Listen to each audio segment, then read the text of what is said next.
Hello, welcome to the live stream. My name is Jay. You can follow me on social media at Casino Dealer Jay. My co-host today is John Holland. How's it going? Sorry, not my co-host today. My co-host all the time. Welcome to our live stream. This is the first time that we are live streaming for the Casino Industry Canada Group. Hooray! So first off, just a couple announcements here before we show you our introduce our surprise mystery guest. Number one, first off, I just want to say thank you.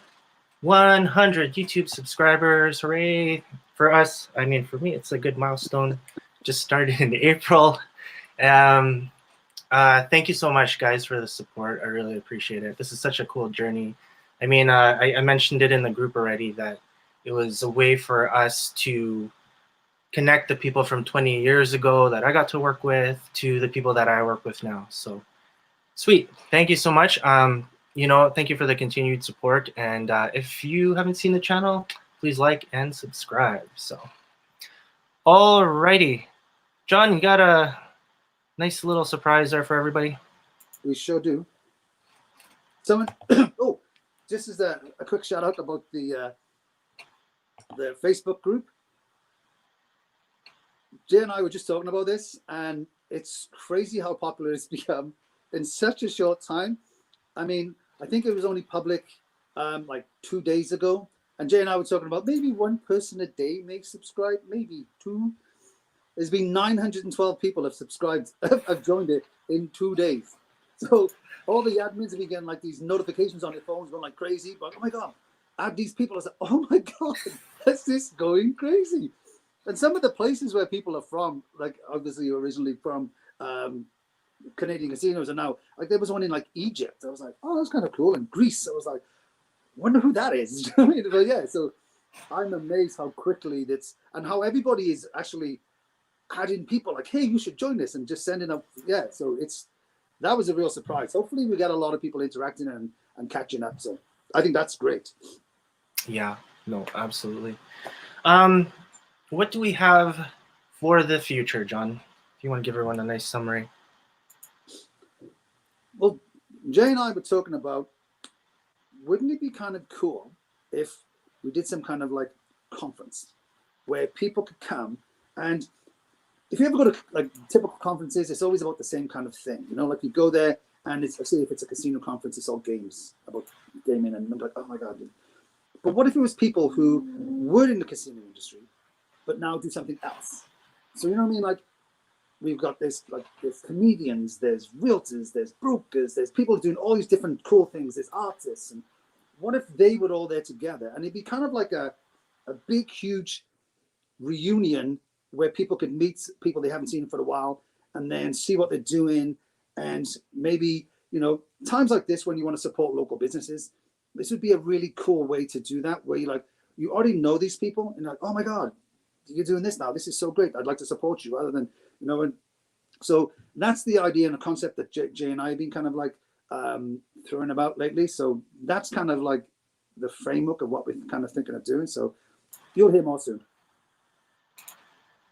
Awesome. So let's get to our special guest. I'm just going retro here. If you want to see my nice Palace Casino pin and my nice tag, I thought I would wear the food and beverage manager tag today. And of course, the nice Palace Casino t-shirt, if you guys have that. So, hey, Sean, how's it going? From Regina, Saskatchewan. Cool. Let us know where you're dealing there, if you're a dealer. So, and nurse to welder, back to nurse. Awesome. Okay, well, we got some stories for you too. Welcome to the live stream. All right, without further ado, our special guest. If you guys know, from the 1990s, we have a nice throwback for you. Our special guest today is Quan. Welcome, Quan. How's everybody? Very good. How are you doing? Pretty good. Awesome. John, do you want to start?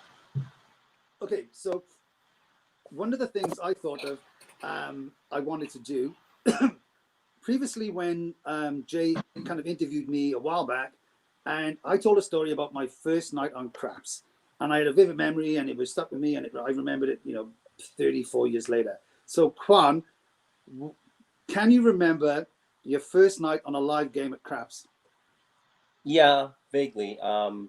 Wasn't too exciting. Usually, it was basically one guy comes up to the table, craps out right away. That was it. Pretty exciting. It's like done. Oh, all right. Well, and he, takes off, and that was it. So yeah, wasn't what you expect, right? Because you're expecting loads of action. You train so hard for all this, and then the guy craps out right away. It's like, oh, you can come back. No, okay. Don't go. And then it's like, don't go. I know lots more. Yeah. Sorry, guys. Like, do you remember yours, John? Was it like that? Was it similar? Was it? Mine was slightly crazier because when I came, I'll just be really brief. When I came into the casino, there was a list of where you were that night, like there were most places, and I saw mine, and my name was on the craps, and I instantly just started to sweat. I was like, oh God, I'm terrified. And we had to go upstairs, and when we walked up the stairs, to get to the casino floor, I had to turn right to go to where the craps table was. And as I came out of the door and I turned right, I couldn't see the table. There was that many people around it. Oh, Jesus. And we used to have a cage around the stickman because it was that busy. And I couldn't see the table. And I was like, oh my God. It was like the longest walk of my life. And then I walk up and the boxman's like, get on the stick. So I get on the stick and I get in, I get on the stick. And I'm there and I'm petrified. I've only had like 10 hours training and it was just crap. And I told Jay before, they were like, oh, whatever you do, shout loud, call the right number. We don't care about anything else, just do that. So I was concentrating so much on shouting and calling the right number, I kept clearing my throat, going, just before every call. And I couldn't stop. And all the players were ripping, like the dealers were ripping on me, like, why are you doing that? Like, why is he doing that? Scared to stop. And I couldn't stop. I was so nervous. It was terrible. But yeah, so that was my first night on craps. It was just, that's what I can remember mostly. It was crazy busy. I was super nervous. I sweat a lot, and I couldn't stop going.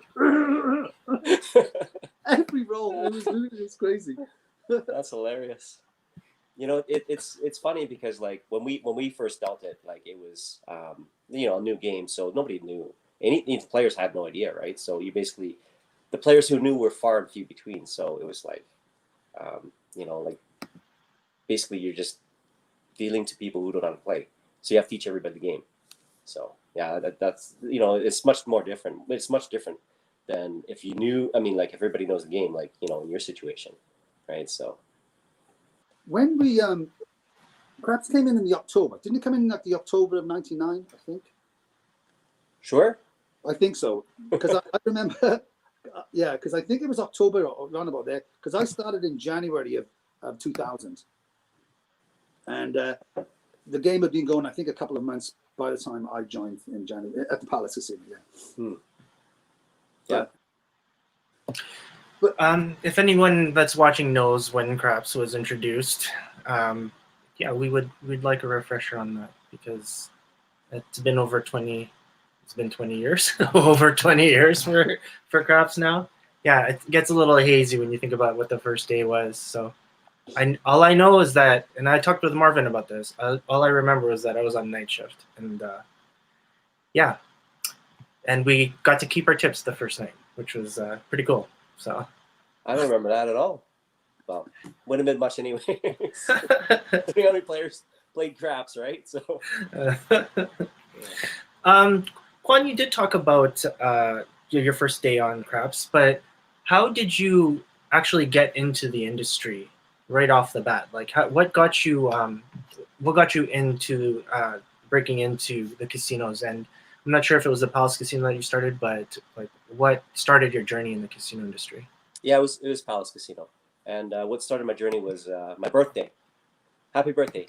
My birthday comes. Mom's like, "Go get your table test." Okay, do my table test, pass, and then basically it was like pretty much right after my birthday I got hired on. So Sweet.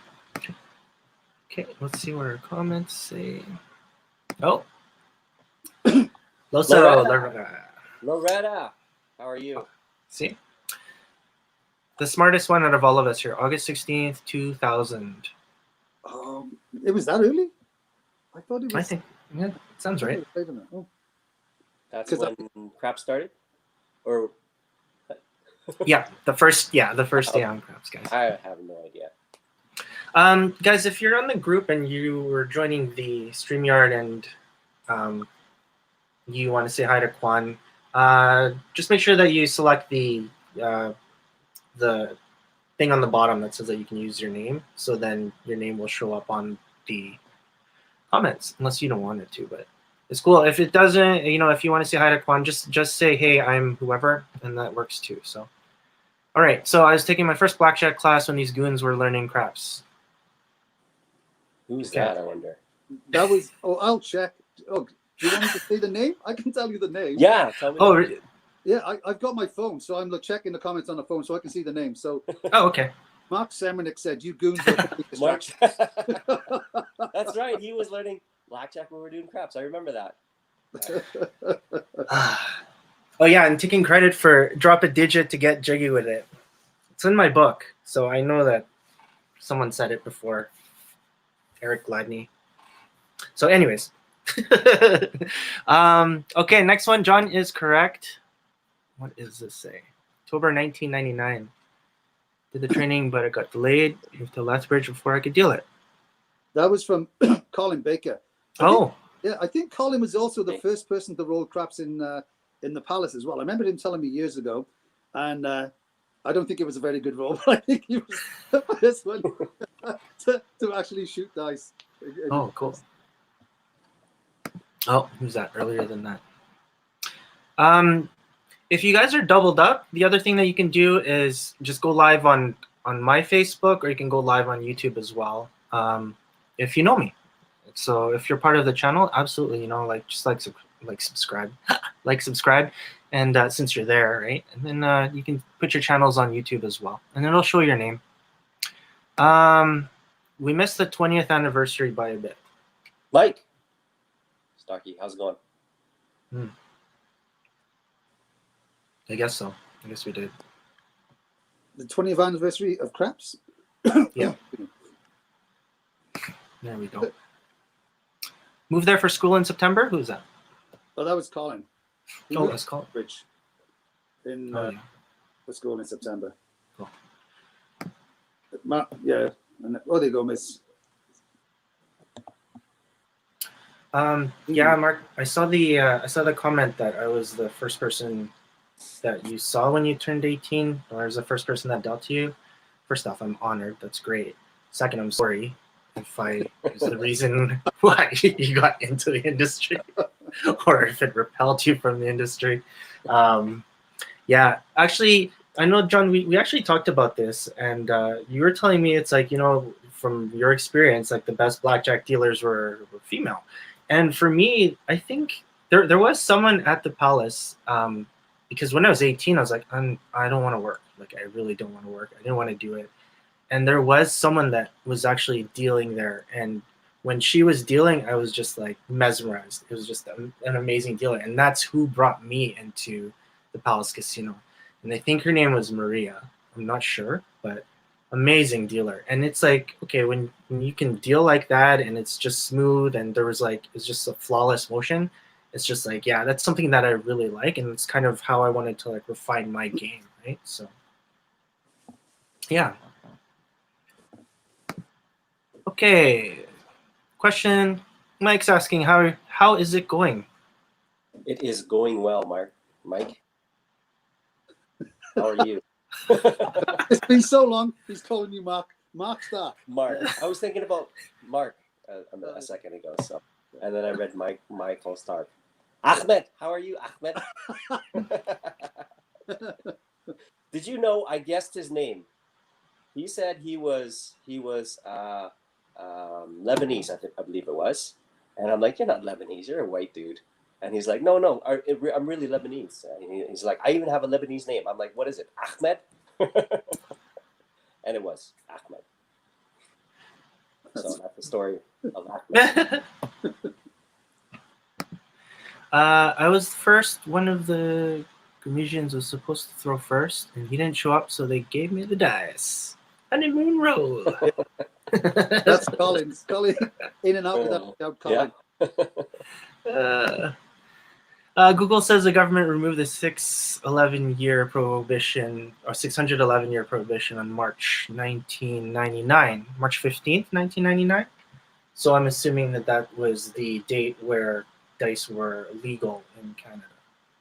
However, if that was the date, then there must have been some sort of process to actually get it approved across the country. Yeah, I believe so.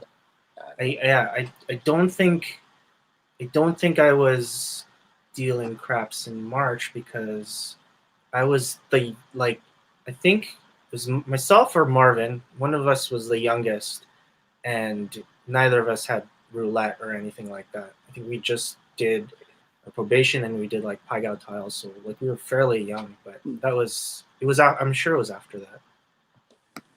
I remember coming in 1998, and I'd heard so much about K days and the casinos in K days, and from all the Edmonton dealers I'd worked with on the ships, and I was so looking forward to seeing this enormous casino. And it was the first year that all the other casinos were open, so it was like really small. I was like, well, this is it. This is kind of a bit of a letdown. And that's when they had dice with those stupid wheels with the two arrows, like Wheel of Fortune. I was like, what is this? What is this? And then they had I couldn't get over the stick. I was like, why do you have a stick? What's the point of that? Just have a rubber foam finger and point to people. I mean, that would be fun, wouldn't it? Give this dude this. But yeah, I was just like, this is the strangest thing ever. I think it was what I really loved about that was just if you were playing and then you just see it kind of go and people would just be screaming when it was like slowing down. It's like, no. I think that was exciting. And I just remember going with Joe and we went, and Shane as well. We actually went one year and then it was Gumby, and Gumby was the one that was he was box. Actually, I think this was after, but before I remember just the box person sitting there and they were like the ones spinning the wheel too. So yeah, good memories.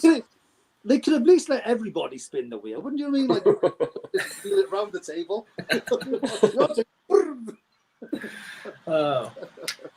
If anyone on the channel knows, my question for you is, when was the first year that Craps was here at the exposition? So I'm not sure, and if anyone knows that, I will get you a deck of cards. How are you going to prove that? I don't know. I guess. Maybe I'll get you a deck of cards after I do the actual research for it. Speaking of cards, I am. This is the giving away an unopened pack of cards segment. So I got some cards, and John, I think this is like the fourth week that I'm like, hey, I've got some cards here, and if you guys want some cards, all I need is a new stick call that we haven't heard yet. If Jade, if you're on, you can pick like the best stick call, and that person gets some cards. This is for you, Warren, if you're watching. If you're not, well, but new blood. We need to get you some dice calls there so that you can refine your game. So, all right. Quan, thanks for being a sport about this. You worked and you left, and then you did come back, right, for a second stint? Yeah, maybe 3. Okay. Remember.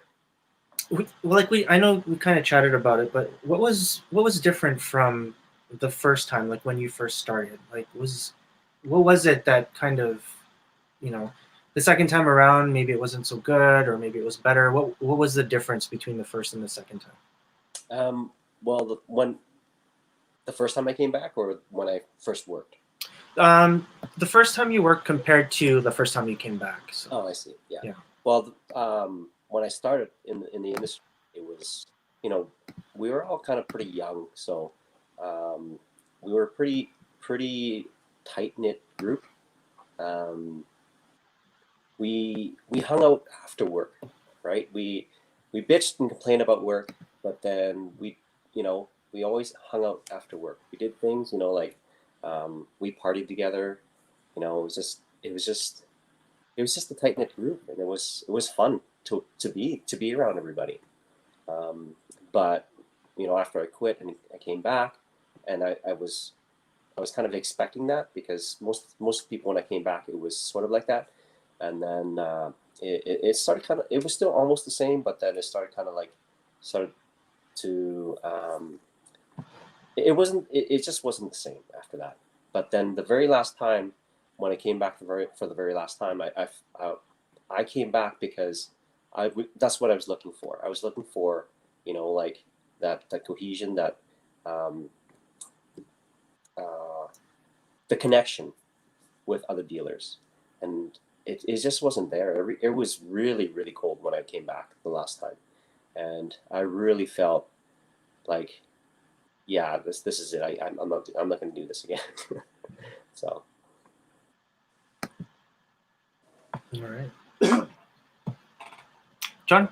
No, I remember when I first started in the Palace Casino, and I saw, Grant Robinson's on here, and so his wife Sam, she taught me Pai Gow, and I was on break with her all day, and no, it's not Pai Gow, Big Two. She taught me Big Two, and it was like, okay, loser shuffles, but she didn't teach me all the rules at the same time. So I would lose every single hand. I'm like, well, she would, oh, this is the new rule. I forgot to tell you that one. So every break I come back and she would go, oh yeah, this is a new rule, John. I was like, what? So yeah, so I had probably as much fun like dealing craps and goofing around there as I did on break. So I mean, I had a lot of fun in the casino, like on the staff room and stuff like that. There was a lot of really cool people, and it it was yeah, I know what you mean, Quan, where there was a lot of fun. And when I was working nights there too, where we go after everybody, well, I say everybody, a lot of people would go to BP's after work, like you call in the drinks and then you go over there and it'd be big pictures of beer everywhere, and you're like, hey, let's in here for an hour, and then look, yeah, I've got to pretend to drive home sober. Like, I'm sure somebody were, and most people were, but yeah, I had a lot of fun there for a long time. And then I went on days, and then obviously I wasn't gonna go to BP's afterwards at 2 o'clock in the morning. I think a lot of it actually changed even before that, right? So like when I came in, the very first time that I came in, I just remember that they had the bar at the front, and then they had the high limit area, but then like you saw the tables there, and right before 2 o'clock it'd just be like full of drinks, and it was just like pre-ordered drinks, and it was insane. And that was like, for me, I was, because I'm like a 19-year-old kid, and I go there and I'm like, oh my god, like everybody was there after work, and they were just sitting around there and they were just drinking. And like seriously, like there was so much liquor, and I was just like floored at like how much everyone drank. But and then it changed, right? And then like I guess like the rules changed, and then we ended up going to like BP's, and that was our thing. But it was so tough because it was like between 2 and 3 in the morning, so a lot of people were, that kind of started like the break. And then like from what I saw, like as there was a lot of people that went to Sarnia, and that was like the first kind of break off. Yeah. I was like, wow, like yeah, I think the culture changed a little bit, because those people they were awesome, right? Yeah. And then the ships, and then like that was another group of people that left, and that first group, it was just like, wow, like then you started to see like the rest of the dealers, they started to move up. There's a lot of vacancies, and like there's available spots. And then we talked to like John and I always talk about it on live streams, but there's like an art, and sometimes you feel like you lose that art, just because like a lot of us, we do something else. We go away and we come back. It's different. Like I felt the same way too. Like I left and I came back, and it was another thing that really, I think, really killed the cohesion was K days. Once K days stopped doing table games, I think that just broke everything, because I remember like the K days was like the number one. It sucked to work it, but it was the after parties. that was the thing. Like you get off at 4 in the morning and you party until like 6, 7 in the morning. Oh my God, right? And it was fun. But and then after everything was shut down, we did like chipping competitions, and this it was fun. It was a riot. Yeah. So I think after Katie's shut down, it was, yeah, I think that was the big nail, the last nail in the coffin, I think. So Yeah. Well, here we are, and I'm so happy just to see so many people come together again. I'm so happy to see you, Quan. Honestly, like I miss you, man. Like I do miss working with you, and it was some good times. I remember us being on TV together. Well, it was my elbow, and then it was you and I was on Marvin. TV. I don't remember Yeah, that. yeah, it was a channel. I remember because they were doing a little thing about craps being in the city, and they were talking about dice. Yeah. The big wiggies were talking in the front, but then like we were there in the background with some pan shots, and I was so excited that like the side of my arm was there, and I was telling all of my friends that's me, and they're like, That's no, my it's not. arm. Yeah, I was so happy. But then like the reporter, she was like talking, and like Marvin was like right beside her, and he's just smiling, and then like all the clips, and then I saw you, and then when I saw myself, yes, I was like so happy. But it's little things, right? Like 100 subscribers. I'm happy 100 subscribers. I'm happy for this. I'm happy for this group that we've created. I can't wait for us to do this summit project. I think that was like the big thing about it. I can't wait to see all of you guys. And I can't wait to meet a lot of you too. But I think one thing that I really want to show is just the talents that everyone has, and it's nice to bring the two generations together, right, Quan? And for you, I'm so happy that you're on the channel here. I really like hearing your stories, and I hope that we have you on again, for sure. So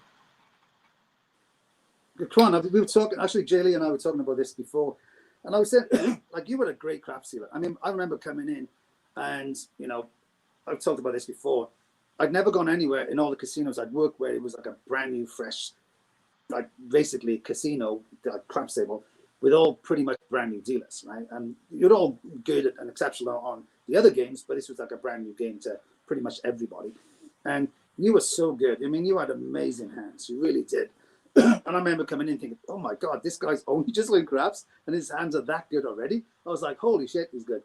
So, and the challenge I think now is, because the game got busy, and like you said earlier, where in the Palace, we trained up all those guys, right? And trained them, all the players, and okay, this is how you play, and this is how we want you to play. And it was kind of a conscious acceptance by the players, like, okay, we go to the Palace, this is the way that we want them to play. They want us to play, and they kind of bought in. And then it got really busy, and it was probably the busiest one in Edmonton. And the dealers became like so good, and the women too. They all became all so good. And then the challenge was, though, once the game dies down, people lose that ability to get that good, right? And then or they move on, and they just move on. So it was really good to work with you guys at the start, and I had a great time there. And I mean, I was there for 5 years, but it was really cool to see all these cool dealers at the start.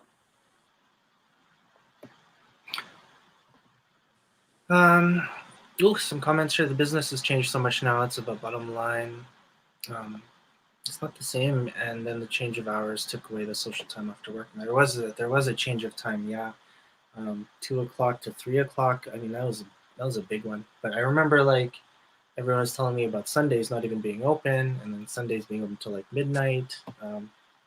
Yeah, that's a big thing, right? So I think to Quan's point afterwards, it really was the social part that you needed, right? You needed to be able to, blow off steam afterwards. I mean, like if you worked a 9 to 5 job, you wouldn't finish work at 5 and then go home and go to bed, right? You go and you'd have a few drinks with your friends, or you do some stuff.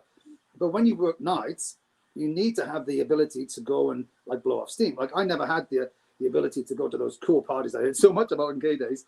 I mean, for that brief period where we could go over BPs and drink for that 1 hour, whatever it was, after work, and everybody relax and laugh and joke and play pool and whatever.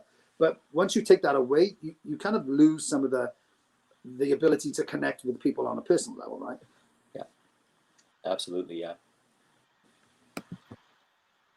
Love the old school. Angela, we love you. Angela was, I believe, okay, and again, so I just talked with Angela not that long ago, but I believe she was the first person that transferred over from one of the main casinos to the Palace. I don't know, I don't know, Quan, if you remember, or John, if there was anybody before her that we had come in from like Baccarat or Yellowhead, because I I'm was I was sure it was already Angela. gone. Yeah, I was already gone Oh, before Angela?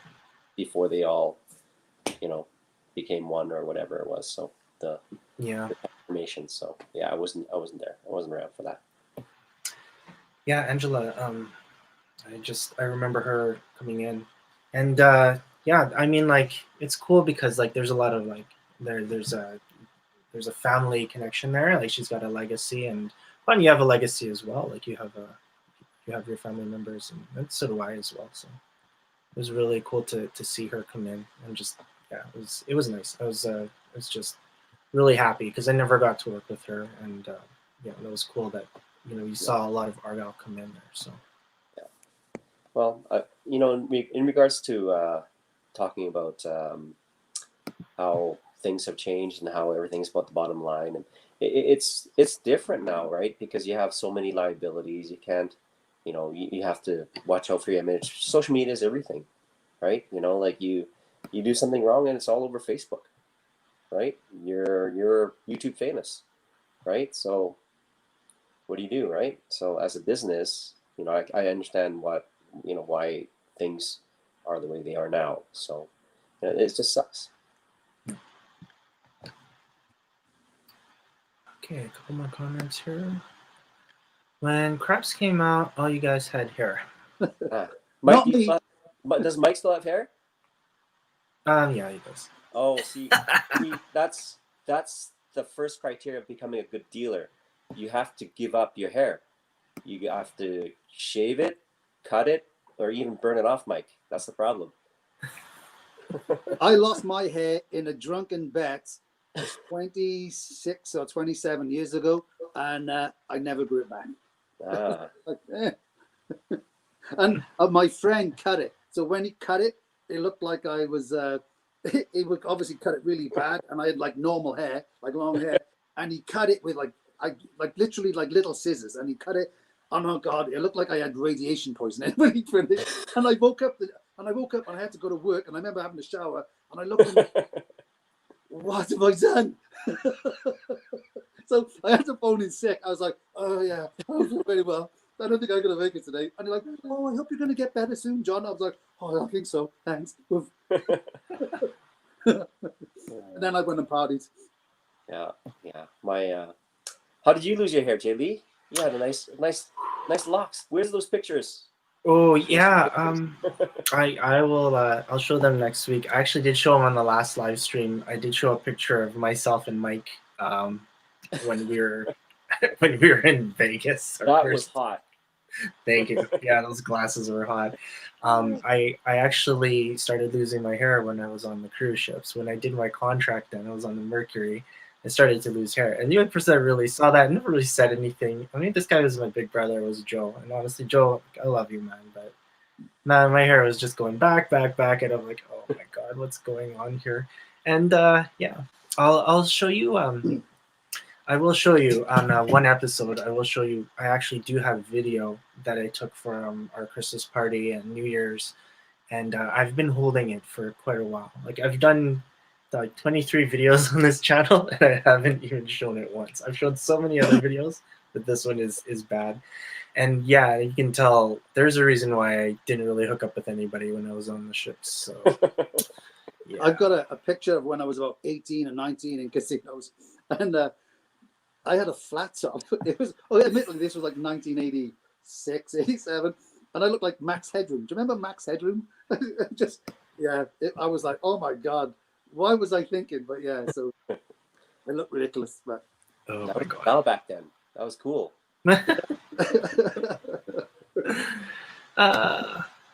Angela says you worked with me, Quan. Hmm? I Show me. worked. I need to see that pic.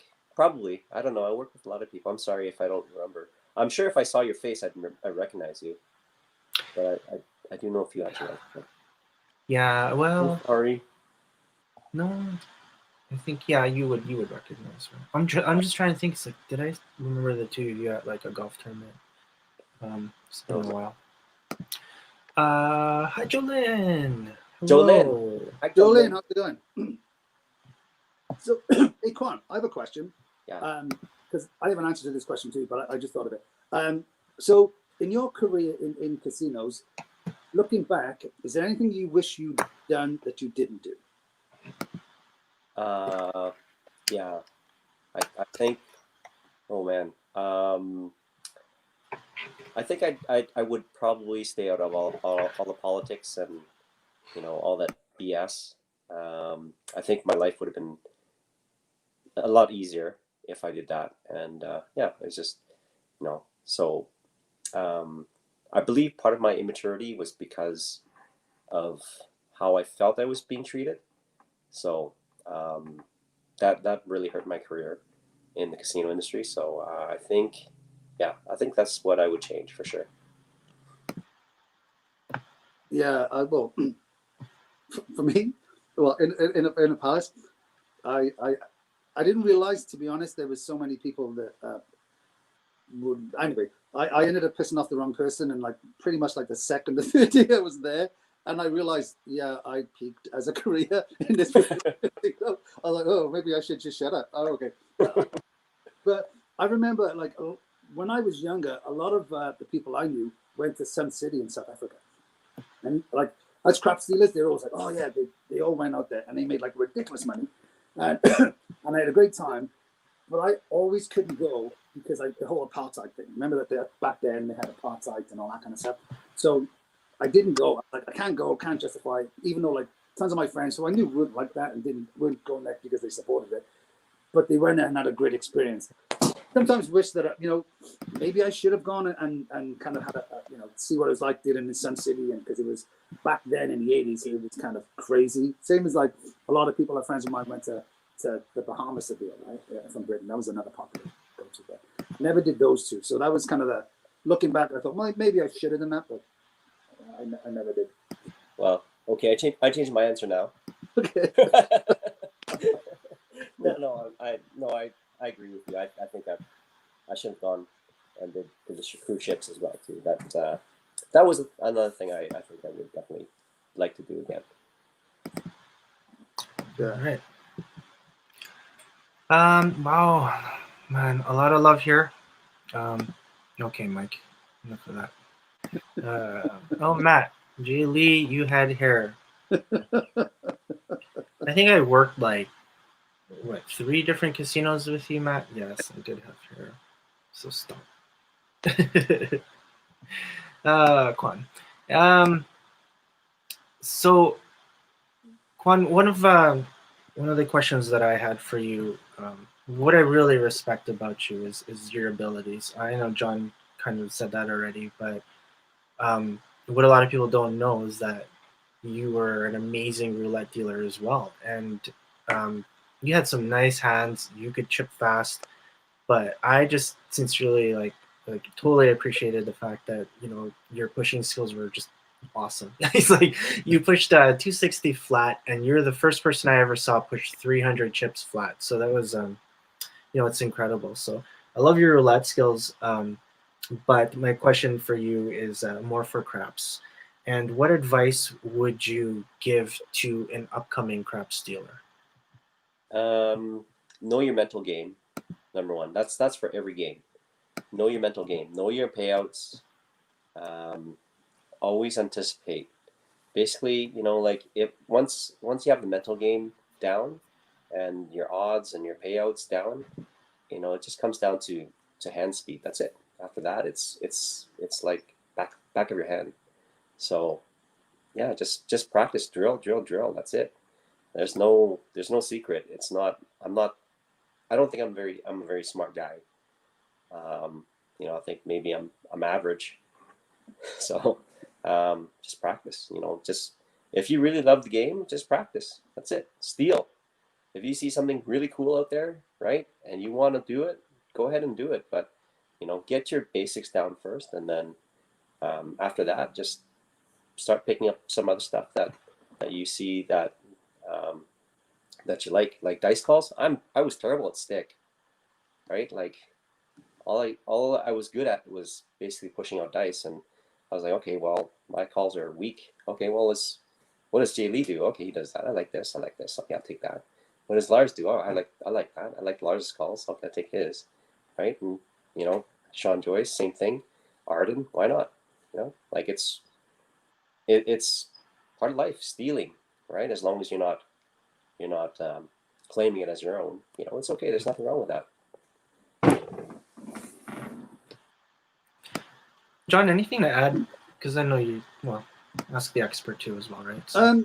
No, I kind of I do agree with just on craps anyway. Kind of agree with Quan where as long as you're getting these fundamentals down, and for me it was always trying to anticipate the next move, right? Like you learn what the players are doing.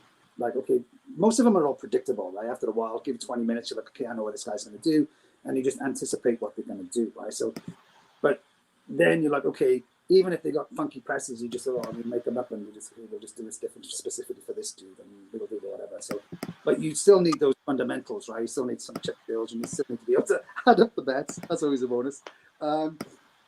And yeah, so, and to be honest, I think you should enjoy the game. Like, if you're not enjoying it, if you're not having fun and not on the laugh, why even bother doing it, right?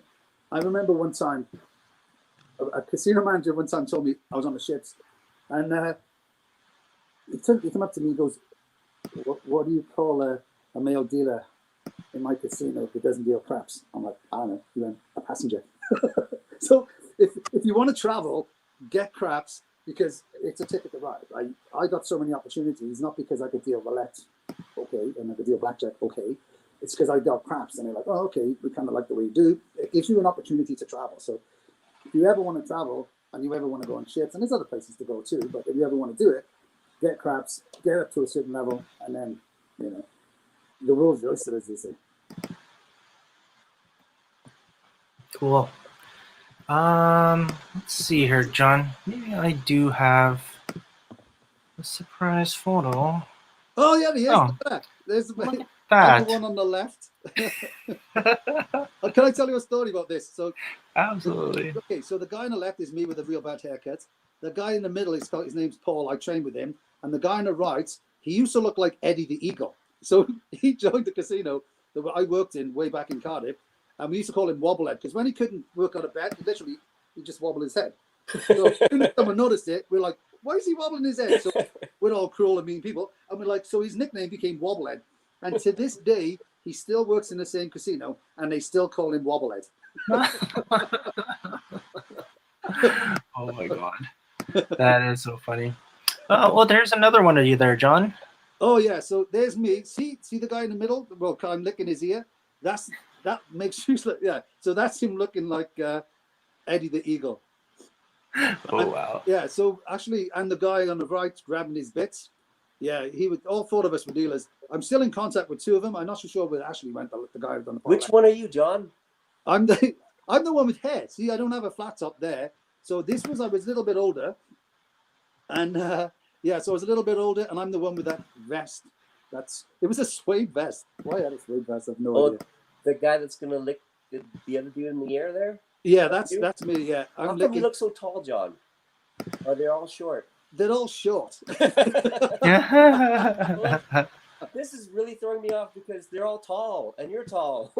The problem is the guy Ashley on the left. I remember this. There's actually steps that you can't see. So he's about 3 steps below me. He was much taller than me, but okay. He actually. I think I pushed him down the steps. So I think. Oh wow! I got it. That is so cool. Well, hey, I'm so glad I finally got to show that photo. I haven't changed a bit, really. Here's one here. Definitely. There's one with Steph. Definitely. There's the start. There was the start of the receiving hairline session. Right? Yes. Oh, yeah. It's the cancer. Just kidding. Knock on wood. No cancer. No. Oh my God, couple.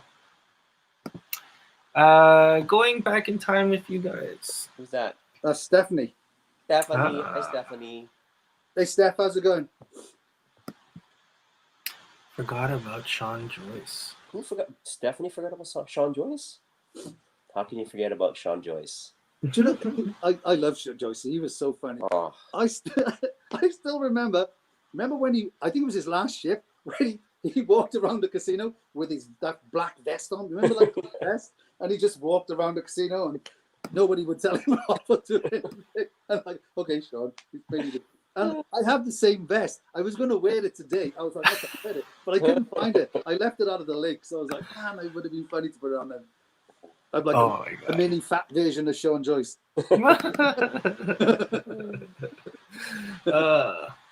Oh, okay. Yeah, you guys. Okay, there is a couple of requests here. Here's the photo. There There is it is. the photo. sexy boys. Oh, yeah. This was our very first trip to Las Vegas, and we were just outside of the Imperial Palace there. And I showed my son this picture. He started laughing his ass off. Daddy, why do you have golden hair? Yeah. See, that's why I don't have any old pictures. So my kids can't laugh at me. I will. I'm looking for it. But when I do find it, I will show that picture from the class because I think we did have a crafts class photo, and Really? that's how I remember everybody. Yeah. So I may just have to just put that as the actual thumbnail for this. I think that was that. I think that craps training was. I remember that. That was epic, right? It was so much fun, right? We were always competing with each other, and it was great. Honestly, I don't remember too many craps games, but it was the training it was so much fun, right? Like it was hard and it was challenging, but I think really brought us craps dealers at the time, brought us together. Yeah. No, you're absolutely right, and I think that's just the fact that we were together in that sense. And again, here's another thing. Like the reason why I tried so hard was because I was like one of myself and Marvin, like we didn't have roulette, right? So John, you asked me that question. It's like should you have the other games? And I'm just like no, like, and I'm gonna prove it. And that was the whole mentality that I had. Like I had to work because I didn't want anyone to think that I just got on there because of my brother or something. Like I love dealing and I love chips. I love the dexterity. I love doing. I loved doing everything that I could to just get better and better. But man, like honestly, when I felt like oh man, I was just blown away by everybody because like when I first got on the table and I was like looking, Carrie, oh my god, I got to go side by side with Carrie, and it was just busy. Like we both had like full sides, but I remember when that 7 out came, man, I was just busting it, and I wanted to like clean up the whole layout, and I was just like, oh man, I can totally do this. I look off, and she's like done already, and I'm like, holy crap! Like, how do you get to that point, right? And I always said this, like, oh my god, like, could I have done this? Would I have been better with roulette? Probably. Now, like, it's beside the fact, but it's just like wow, like it wasn't just that, it was just the fact that everyone was just like so good with their hands, and I was just blown away. I felt I was so humbled, and I was just like wow, this is so cool. I mean, I was just so excited because there's so many good people there at the time before just what we talked about earlier when all of that stuff happened and people moved east and people went on the ships. The culture did change after that. So Quan, how long was your training? Like when the initial group, like the group that you had For craps? Yeah. I don't remember. It was long though. It was long. It was long enough that Sean Bennett made every girl cry. even Mary Lou. Remember Mary Lou? Oh, she was a tough chick. Yeah, and I remember the one time she was telling us, she's like, Sean's not gonna make me cry. No way. Boom. Next class. It was the next class. He was tough on everybody though. But like I've said this before, like when I trained, literally I had 5 days, 2 hours a day, and then before work, and then they threw me on a table, and I basically knew how to play, and then I just kind of got destroyed by everybody until I can figure it out, and they were brutal. But do you think, and I talked to other people who were in that class, do you think Sean made you guys better because he was so like rigid about and firm, like he was a taskmaster? Do it this way, do it this way, do it this way. Absolutely, yeah, he did. I mean, like we hated him at the time, but he made us better dealers. So he ran a tight ship. Yeah, because I must admit, like you guys were good. You guys were really good when I was like, how long have these guys been dealing? And I've been dealing quite a while at that time, and so when I joined, I was like, yeah, you guys are pretty good for for the length of time. Like, I mean, I thought it was only about 2 or 3 months that they'd be on live games. I was like, oh my God, these guys are pretty good for like only been dealing for 2 or 3 months, right? But it may have been longer, but I mean, it's hard to remember 20 years ago. We also, like, the one good thing at the time was that they left the training room open. So I would just go into the training room on my breaks. So every break I just go and train, practice. Mm-hmm. So it's not a secret, guys. Just practice. So if you have that opportunity to practice, do it. Right? If you want to get good at it, do it. Yeah, no, for sure. I'm Sean is my trainer, and he taught me a lot. Like, and without Sean, I wouldn't have like that fundamental.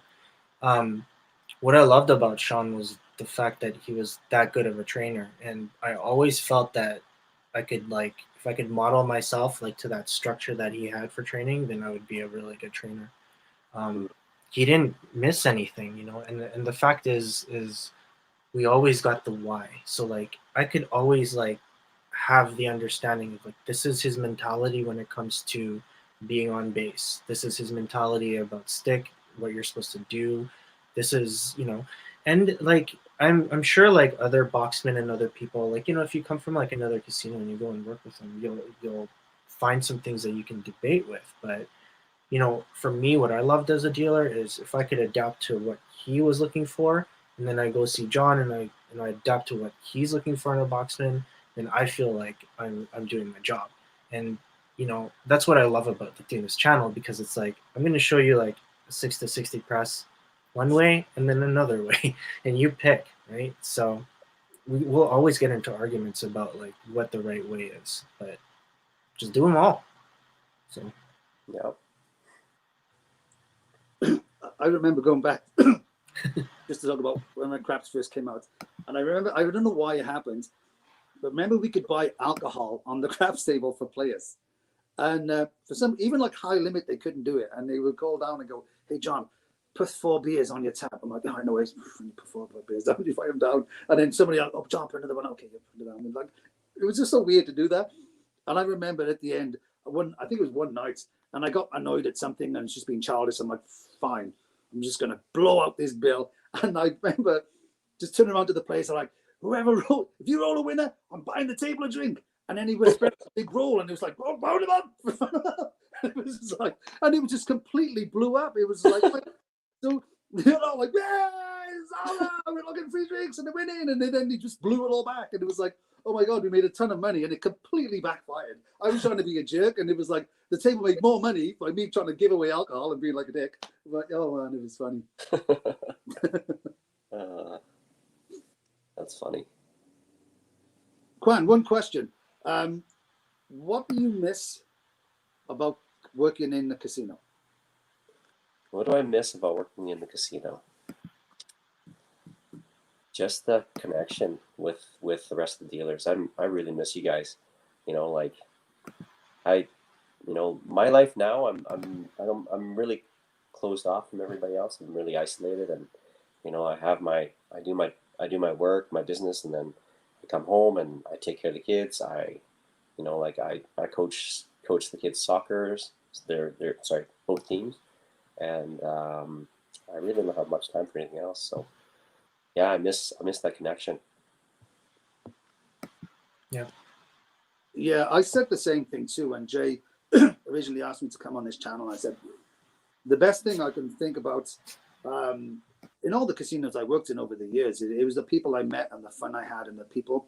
Like, what was the best casino? It was like, it wasn't really a best casino. There was sometimes I worked with a really, really cool people, like a big group of people. It was fun, but it was always the people that when I look back now, it's 15 years since I've left the business, right? And like yourself, Quan, I mean, I hadn't spoke to Jay in probably 10 years, 12 years. It was a long time anyway, and just lost contact with a lot of people, right? And, Jay, said, oh, can you come on this channel? And I said, oh, yeah, it'd be fun. It'd be just to reconnect and have a laugh and joke about old times and stuff like that.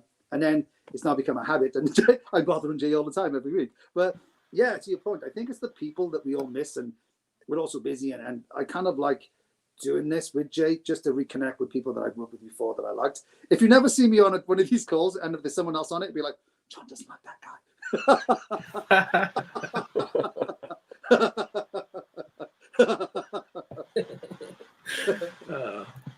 Oh, you guys are funny. Let's go through some. There's some more comments. Sorry, guys. I always want to kind of mix it up and everything, but nobody gave me any stick calls, so you don't get any cards. But whatever, we'll try something next week. It's gonna be like the 5th week, and I'm trying to give these cards out. There's like some pink ones too. Right? Like I bought these like special order. I don't know why nobody likes them.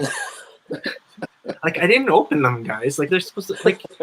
I don't. There's like, holes through them. They're used casino cards. Am I like supposed to like give chips away or something? Is everyone like too cool for cards now or something? Like this is what like magicians use, and they do like all this cool things. They do all this cool things. My English. They do all of this stuff with these cards. So it's like I have all these different kinds, and I don't know. Like I thought cardistry was a thing. I guess I'm wrong. I don't know, but maybe I just do chips. Or you guys want dice? We'll order dice. Let me know. But nobody even gave like one stick call. I'm sorry, Warren, if you're watching. Nobody wants to help you.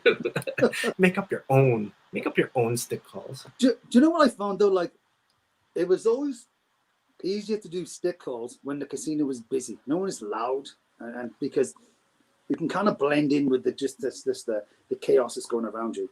It's a lot harder when it's quiet. You know, when you come in and it's like dead, and then everyone's bored, and you're the only game, and you're like, everyone's staring at you, and you're like, oh, you're gonna say something funny, and and you pass it out. But after being general, you're like, I don't care. I'm just gonna say any old rubbish that comes into my head. But I mean, like when you first start, it's like 6. Yeah. 4. Oh, failed, and it's just like, oh my god, what else do I say? 7 out. I remember Joyce did that one time. No calls, just called numbers. 6, 4, 8, 7 out. Just like that. Here's a quick Joycey story. I remember one time, the llamas, whatever. He spelled like balloon or something, like with the word like that, and he kept shouting on stick. He was like, balloon! It's a balloon! It made no sense. And nobody knew what he was talking about except us, who had just saw him made this like out of these words, like the llamas. He made this word. Oh my god! I love Joycey. I just thought he was hilarious. I wish, to be honest, if we can get him on, I'd love it because he was just so much fun. Oh yes, yeah. I tried to message him, but haven't heard anything back. But we're not connected on Facebook anyways. So other than that, I have no other way to connect with him. My memory with Sean was we were on a dead table and we were playing with the lammers, and like what I was doing was I was rolling them from base, and he'd have the stick and he'd have it down and he'd try to hit it, and we would shoot it. He'd try to hit this lammer out. So like the hard ways were like the strike zone, and then we were playing lammer baseball. And I remember, I don't know, I can say which pit manager came. I was like, what the hell are you doing? And then Sean was just like playing lammer baseball. We were just like getting in trouble. But oh my god, that was like my favorite, just when we were on like a dead table together. But yeah. Here's a question from X. He said, has anyone asked Quan how his cartwheel is these days? Oh yes. Quan, how's your cartwheel? My cartwheels are actually really good. Sorry, X. Yeah, that was like I was talking about, being more mature and and staying out of politics. And anyways, yes, that's one thing I'd like to change. I'm sorry that you had to witness that. So if you guys witnessed my last day cartwheel, sorry, right in the pit. I don't know. It is what it is. I think we all grow from it. Like I was a punk ass when I first came in there, and a lot of people didn't like me. And it takes a lot of time for you to kind of get that that understanding. Because really, like, I know a lot of people don't like me, and but it's not, hey, like, if you're gonna hold a grudge, and that's too bad, right? Like, I really don't really hate anybody, and I think you should never get to that point, because what I tell somebody is, like, don't worry about me, like, worry about why you're worrying about me. Like, that's what I'm always saying to somebody. And then if I'm feeling that way about somebody, that's the same thing I say to myself. It's like, why am I worrying about this person? Like, you got to worry about yourself. You got to worry about your family. A lot of people, there's going to be a lot of haters. And it took me, like, it took me a lot of courage to just get out here. And, I was always scared about, like, well, this is the video that I want to show you. And I'm just scared of someone going, well, you suck. And it's like, well, like, why? Why am I worried about that person? That person doesn't sleep beside me at night. That person doesn't pay my bills. So I It think, would be really, Unless go ahead. Vinci said that. If Vinci said that, then you're just tighter, right? There's, it go would be ahead. really awkward if your wife was telling you on your own channel, you suck. It would be funny, to be honest, though. She'd be like, you suck. Oh, so my last shift in the Palace Casino was the same last shift as Shane Pippa's. He was going down. I think he was going down to Baccarat at the time, and they made a big deal, and because he spent a long time there, and he had like an engraved clock, and he had all these things. I had the GM come up to me and say, "John, security are watching you. Behave." That was my leaving gift. It was like, behave. I was like, I'm just going to leave at 6. I'm good.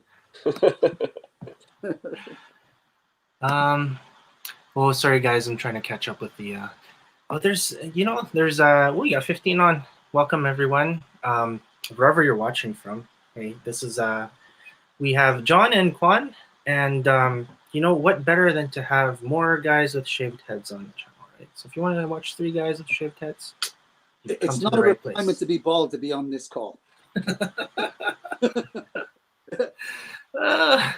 Angela says terrified. I hope that's not in reference to what I just said, but sorry, Mike, no need to talk about the strippers. We can talk about the strippers on another day. Loretta, Sean Joyce, you want to get into the porn industry. Even had professional photos taken. Oh my. I hope they were just headshots, nothing below the waist. Oh, Jolene, Marvin memories. Oh yeah, for sure. Here's something for you. Nice little treat. Look at that. Not Marvin memories, but some J memories. There you are. A little fuzzy, but that was actually at the party that we had for the craps training. So that was really, really cool. How come I wasn't invited? Who's the little kid? Oh, that's Vinny. Well, let's see there. Who is that guy on the bottom right beside Sean? Hey, is that you me? were invited. Yeah. Okay, oh my God. No idea. I'm sorry. It's blurry because it's an actual photo that got scanned, or it was a photo of a photo, so it gets but you can see everyone there. Like, that's a whole group of people. So. Oh yeah. Okay. So I'll take it back. Yeah, you were there. Wow, I love that crew, man. Everyone there. Miss them all. See that again? Yeah. Miss them all. So many people. Yep. Do you know what'd be funny? Like sometimes you see on like those old like TV shows, where are they now? To say, okay, look, what are these guys doing now? And some of them are still doing the same thing, and some of them are doing other things. Wow. Yep. So cool. Well, what a great way to reminisce. Let's go through a few more comments. You guys are okay for time? Yeah, I'm good. Okay. Wayne, you dudes have the same barber. Yeah, I shave everybody's head. Do it every Saturday. I come over here, I shave them. Yeah.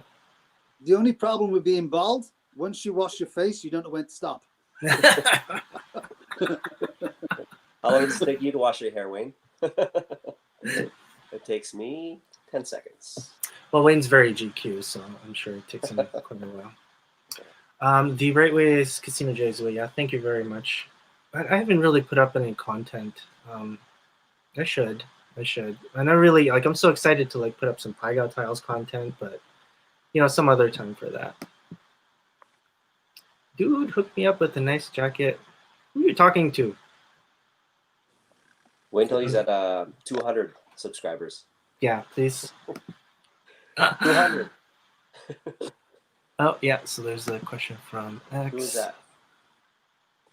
Oh yeah, you already answered that one. 7 out, 5 dos, adios. Yeah, okay. I'll give you some cards.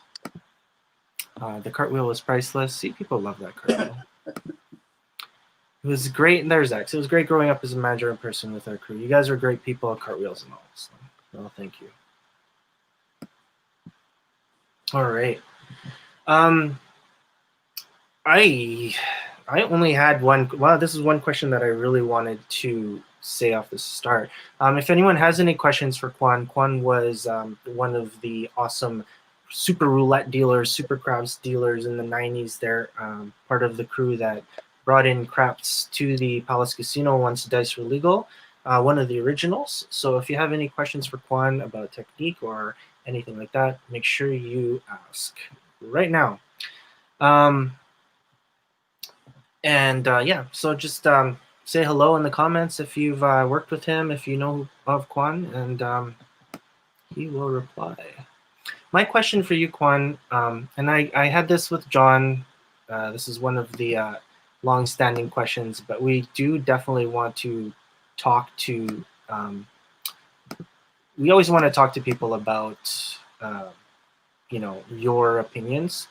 My question is, can a roulette dealer section a wheel? Can a roulette dealer section a wheel? Well, I can tell you that I couldn't. I was terrible at it. But I don't know. A lot of people say they can. I know Lars said he could.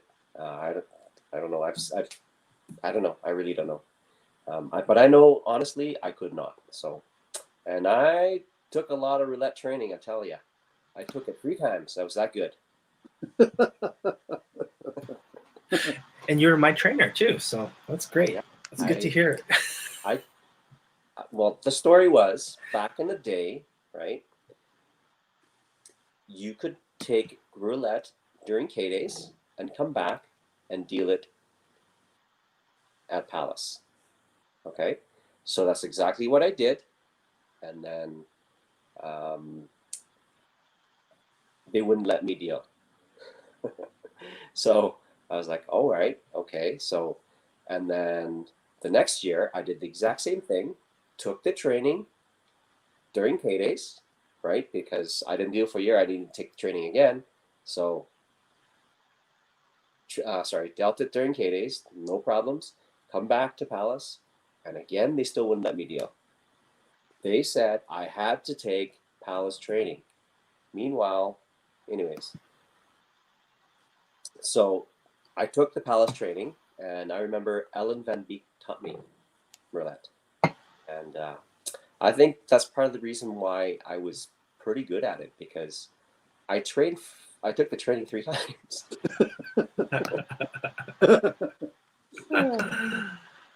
Hello from Jackie. Jackie. How are you, Jackie? Schultz. Hello. Jackie Schultz. I haven't seen you forever. Thanks, Quan, for teaching Laura how to push 180 chips without stacking any. Okay. Nice. See, your legacy is intact, Quan. I haven't seen anybody push 300 chips. I've heard that you were able to chip 100 chips in 13 seconds. So that's what everyone was passing around. So rumors that I could never live up to. Whoa! But started that, that's thank you so much. In your eyes, Quan, who was the fastest chipper? Who is the fastest chipper in my eyes? I think Huey was the fastest chipper, but I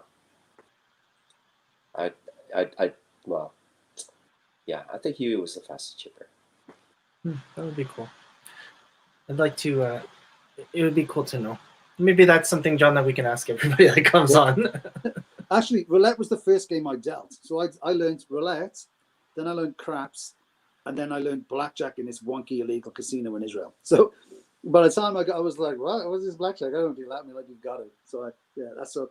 So after that, the only other so that was my order of games that I dealt, kind of the normal ones, but it was very strange when I did. That's a very strange order because like you're talking like rocket science to like freaking marbles.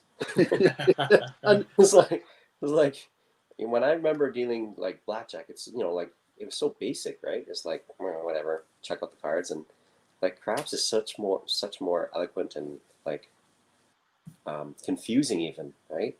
So I don't know how you did craps first.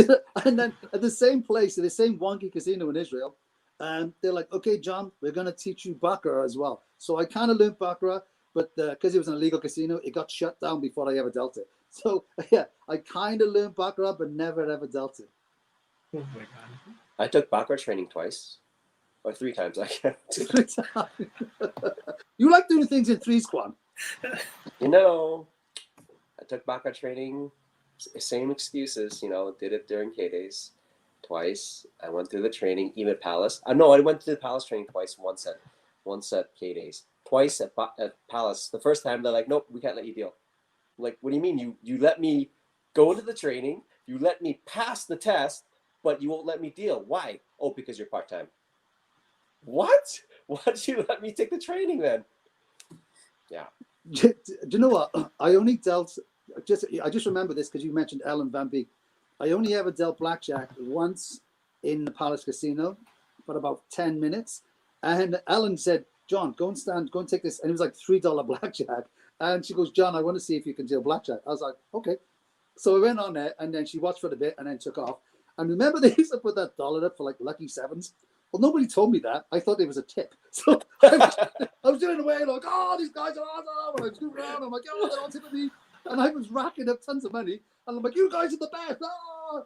And then when I came off, Ellen was like, oh, you made a lot of money. I was like, yeah, they were all tipping me. They loved me. And she's like, no, they weren't. That was the one and only time I ever dealt blackjack in the Palace. Oh, hello, Darlene. Darlene, oh my God, Darlene, how are you? Hey, darling. I believe that it's somewhat possible, but truthfully, it is a fluke. That is my opinion. I think that it would take a tremendous amount of time for someone to achieve something like that. Now, my opinion is, I think you can do anything. Any human can do anything. I just saw a sub 2-hour marathon. Is that what that was? If someone can do that, if someone can get faster, break world records, I'm sure it's possible, but would I be willing to risk that amount of time in my life to actually get to that point? And the other thing too is there's a level of deterioration because even if you're that good, you're getting older, right? Your arms getting, you're getting older. It's weird. We talked about this in our first episode, John, when we were talking about dice and dice control. But I'm there, but I need to see it to believe it. So I don't know what you guys think about that. But. It always seemed to be me anyway, like a lot of work to cheat. It's like, who has time for that? You know what I mean? To be honest, I never used to like playing, even after work, oh, hey, let's go gamble. Okay. I never wanted to play blackjack. Well, I had a system and it just annoyed people. But I always used to like to play in the stuff where it required no thought at all. Like play roulette, play craps. I never liked playing poker. I never liked playing blackjack because there was too much, I'd like to drink and goof around and not pay any attention at all. And you're supposed to do that at blackjack and poker. And sometimes it's too much work to do shit. So I was like, no, I can't be bothered doing that. Yeah. No, you're right. It's okay. Just before I go on with the comments here, there was I was always thinking about craps, just playing craps. Then this is kind of when I was like, oh yeah, I'm done dealing. I'm more like playing it. And I was always thinking about, was there some sort of way for me to have a system and make money? And I was thinking about betting $1 on the 2 crap for 29 rolls, and then after 29 rolls betting $2 for 15 rolls and this progressive martingale on just the 2 crap. And I think the way I calculated it out, I was supposed to make $4.18 an hour. And it's just like, do I really want to do that? I don't know. So, okay. Back to the comments. Who's that? Janelle Tamag. Sarah. Fastest chipper. And then Sarah Chen was the fastest chipper. She beat Huey. Yeah. Wow. Nice. I want to see Sarah chip. Ali was really good too. Ali was very good. She taught me. Yeah. How do you push Hey. 300? Who's that? Mandy. Oh, I can tell Mandy. Mandy. Sherwood. Yes, I trained you roulette, Mandy. Remember to run, Mandy? Yes. Thumb like this. Pinky like this. And triangle. Really? For 300 triangle? No, that was 200, right? Yeah, that was 200. Quan, what I remember was you had your triangle, but then you put 3 stacks behind and then 2 stacks behind that. And it was a claw. Yeah. Yeah, it was the claw. Okay. Yeah. So 200. yeah. How did I do 300? I don't remember. I'd have to it was gross because you had to like lean the chips forward, and then your hands are like, I don't know if you can hold a basketball. Probably can. They're huge. No, I can't. No, I can't palm. My hands aren't that big. I can't palm. I Yeah. can't palm basketball. My hand's not that big. So yeah, I've never seen anybody push 300 chips flat ever on a table except you, Quan. So yeah, 260. I did 260 once, but yeah, no 300. I think I like dislocated my pinky the one time I tried. So. Oh, Wayne, you're hilarious. I can chip 100 chips in 3 minutes. That would probably be Dougie was, yeah, that's right. Dougie was the original. I remember that. He's the guy that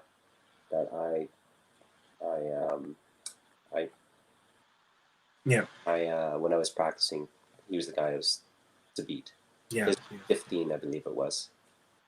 Yeah. Yeah. What were you gonna say about Wayne's, John?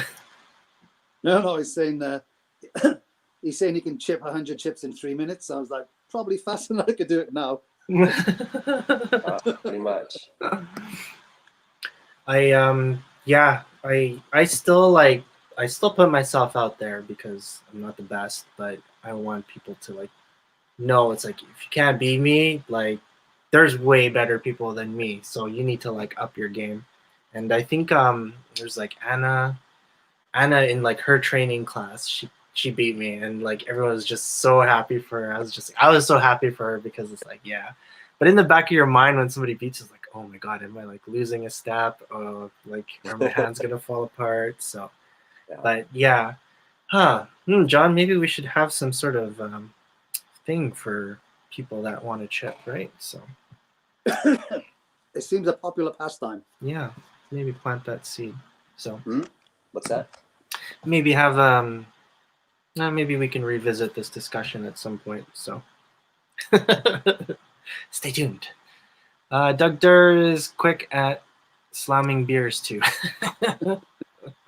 What? Anyone ever hear from Doug?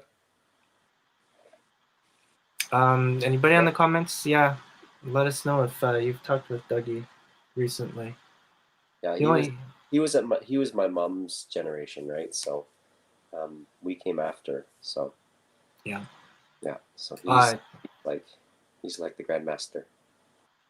Yeah, he is. He's one of the originals for sure. And I love the fact that he was there and he'd put himself out there and deal, and that was really cool. Totally, I totally respect that when someone's like, I'll deal.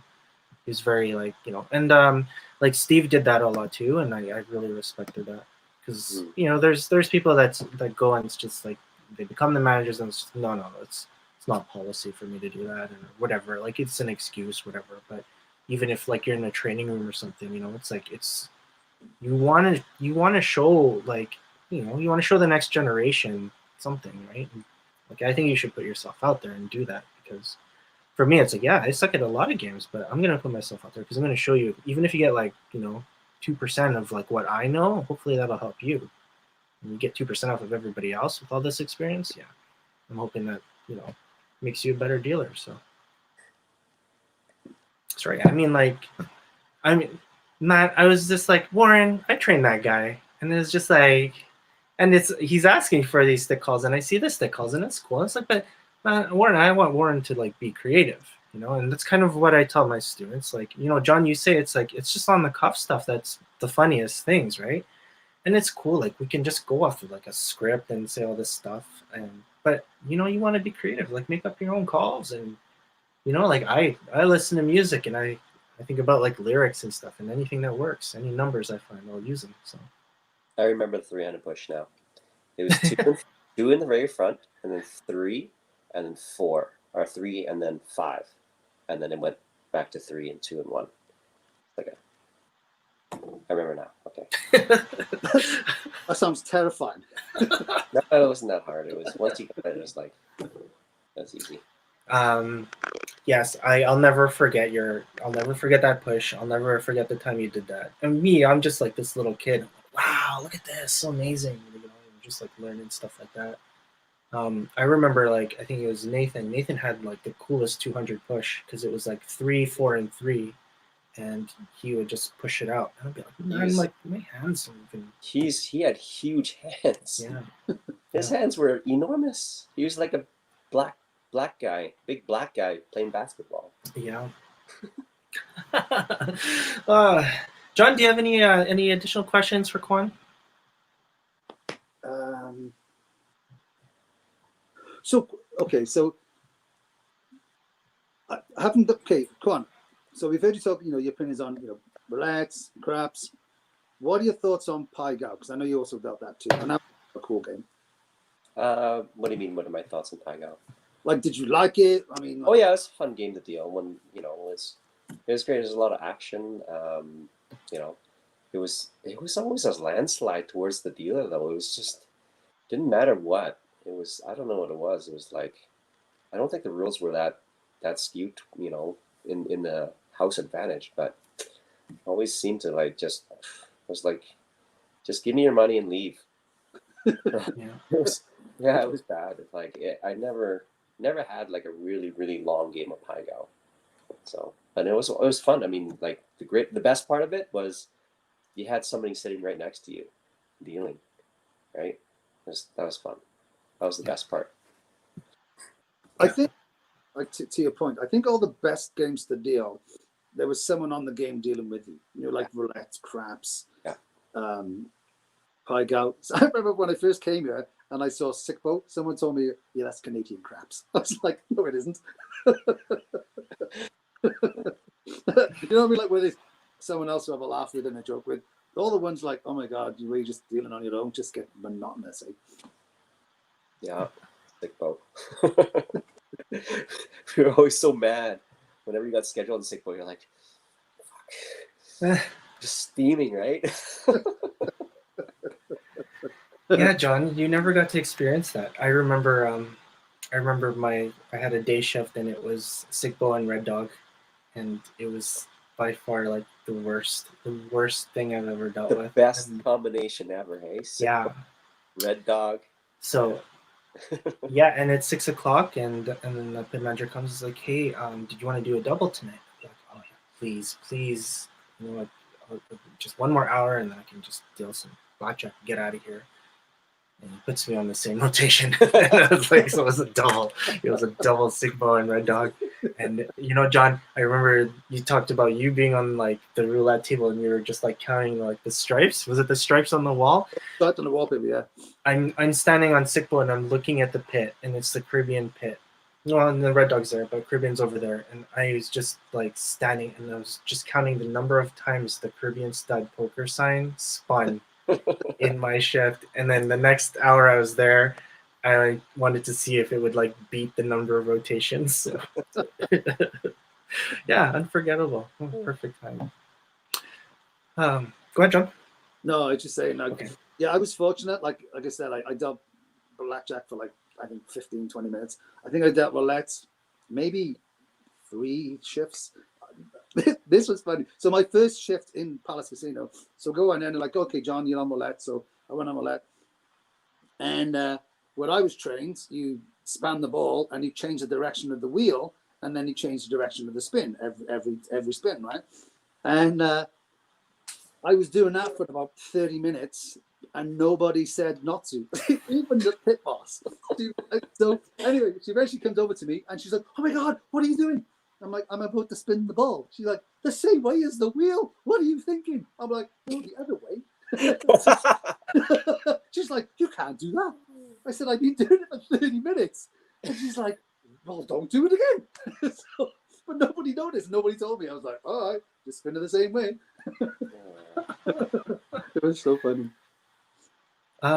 Yeah, John. Nobody's ever given you that answer yet either. Why here in Edmonton it's only one way? Quick washroom break. Yeah, go ahead. Yeah, we're just wrapping. Okay. I don't know.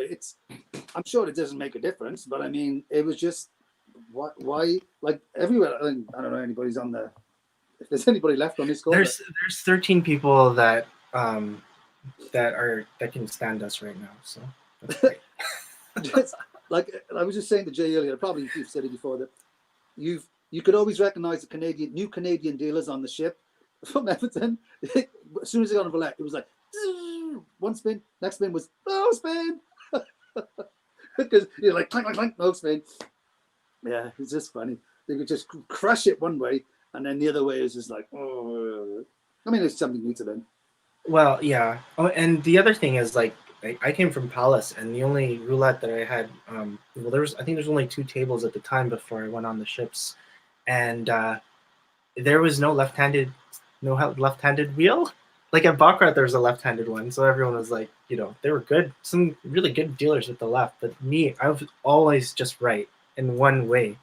So then I get on there, and like Joe didn't even have any problems. I think he like caught on really fast, but like my reverse spin with the right is like, okay, I think I got this. But then when I like even just my regular spin with the left, oh my God, I was like no spinning. It was so embarrassing.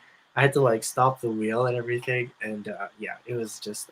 There was like I was there with a lot of there's dealers in Hungary and Romania, so like they were looking at me like why? Like it's like, did you say that you knew how to deal roulette? I mean, I was like, oh no.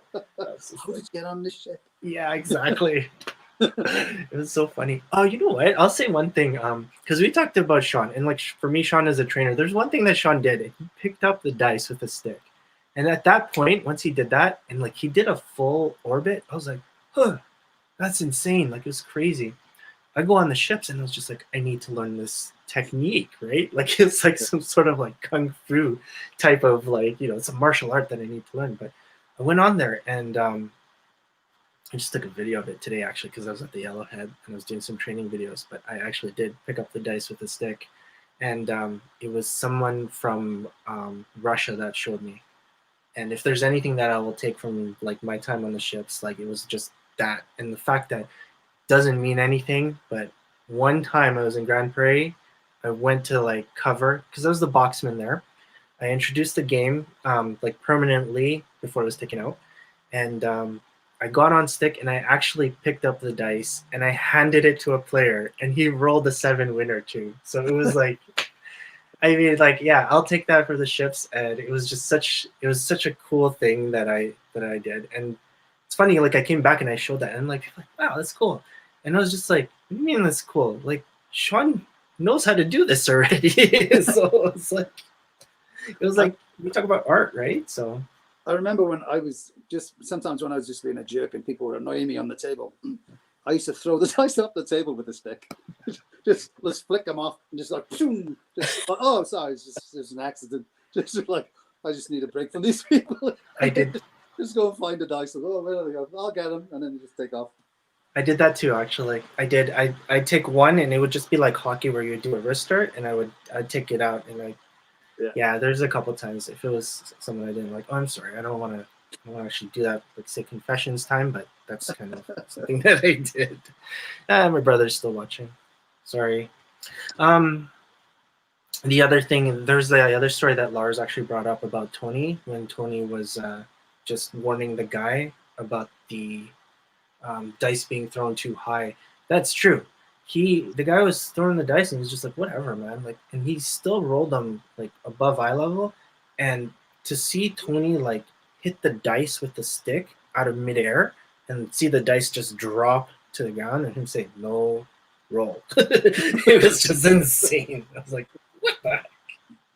So it's stories like that. I mean, it's just, we talk about the art being lost. And sorry, I don't see your name on here, but X, it's your brother. oh, I really hope that people tune in and start taking pride in the games again. We've had endless discussions on how the art of dealing is dying, and hopefully you guys can bring some of it back with the discussions and channels. Yeah, I hope so too. And the reason why I did some of those videos, and you can see like I was getting a lot of flack for doing those unique presses. And those are presses that you showed me, John, and these are presses that I kind of picked up and other people kind of invented too. We steal our stuff, we steal technique. Yeah, so it's not accepted everywhere, and I can understand that, but there's an art to it. If you want to just go to work and just be boring and you deal this way, I mean, if you find that enjoyable, well, I mean, good on you, right? But I really like, like Darlene, if you're still on there, like I loved how she dealt. She had technique. There's a lot of people that still have that technique. It's just that it kind of got, I don't want to say like it got filtered, down the way, or it got lost because like you don't see those people from like 20 years ago. Do you know what I've always thought? Oh, excuse me. I've always thought, and I said it when I first came to the palace and I went on the ships and I wrote, it seemed like a million references for people to go on the ships. Managers at the time, I'm like, you guys are not paying these dealers enough money. I said, they get this like $1 million training and then they up and they leave. And you're like, nah, we'll get another one from KDs. But I'm like, yeah, but the skill and the art and the finesse that they built up over years and years and years, you've just lost it. It's walked out the door. I mean, it's kind of like you're watering down your gene pool. Do you know what I mean? Like all these great dealers, like they make you more money and people want to be like them and aspire to be that good when they see good, great dealers around them, right? I feel anyway. But once they all start to leave, all of a sudden, a lot of people and trainees that they haven't got someone to look up to and aspire to and go, oh my God, like doing the cool shit, right? Like, oh my God, that was so cool. I want to be able to do that on all the different games, right? It doesn't matter what it is. But I just think that realistically, dealers are underpaid for the abilities and qualities they bring to like the gaming experience. And the challenge is though, once these people stop trying to get better, they lose interest in the games, right? Because then they become no more fun. Like, hey, I'll just go and play video slots or video craps or whatever, right? I mean, they just leave. Yeah, no, I agree. And hello, Wyatt. That's Wyatt, it's not stealing, it's sharing. Yeah, Wyatt, when I started, and Wyatt was one of the games managers at the time. When I started as this kid, I really loved blackjack, and like I said before, I was there because I'm sure it was Maria. I forgot what her last name was, but the way that she dealt was an art, and like I need to deal that way too. And you're right. It wasn't stealing, but I wanted to deal exactly the same way she did. I tried to like pick up things that everyone did, and that kind of like went to like Pagao Tiles. Like when Steph was teaching it, like you saw like how Simon dealt. Like I saw you dealt to Quan, and like Danny was like super accurate. Like these guys were amazing. It was just there was that whole like group, and it's funny because like I'm not knocking Calgary, but I went down to Calgary and they were just like, I went to play and it was one of the casinos and they were just like dealing and talking and they made like mistakes and they didn't care, and I was just like, wow, is it like that here? And I come back and I was so proud of like the palace. I was so proud of like where I was coming from because like it was every game there was someone really good. Like the other Jay, like there's talk. It's like, oh, 42 hands. 42 hands of poker because he was so good at anticipating what people had. He was so good at seeing like whether people would raise, fold, anything, right? So it's like, oh, I aspire to be like him. And then dice comes, then like John, obviously, like you come in and it's just like, wow, like this is amazing. I aspire to be like John because you changed like the way the game was dealt, and it was different. It was more efficient. There were moves, and it's just like, wow, like I can learn this, and I'm going to take what I want, And you said yourself, you took it from like other people, and I think that's what we need to do. We need to have that sharing. Unfortunately, you guys aren't there, and that's like what I see, right? Like it's diluted so much over the years, and maybe it's because we have a Century and River Cree, and there's like instead of like 3 really cool casinos, there's 6.5 cool casinos, right? So I don't know. Which is the half cool casino? I no offense to St. Albert. I love St. Albert. I wish they had more tables. I love I love that casino. I love Nicole there. She's cool. I was gonna say like the racetrack, but I don't know if that counts either. Anyways, I love you guys. Oh, look at this. Staff are like robots now. That's true. That's true. Right? Yeah. Hardy?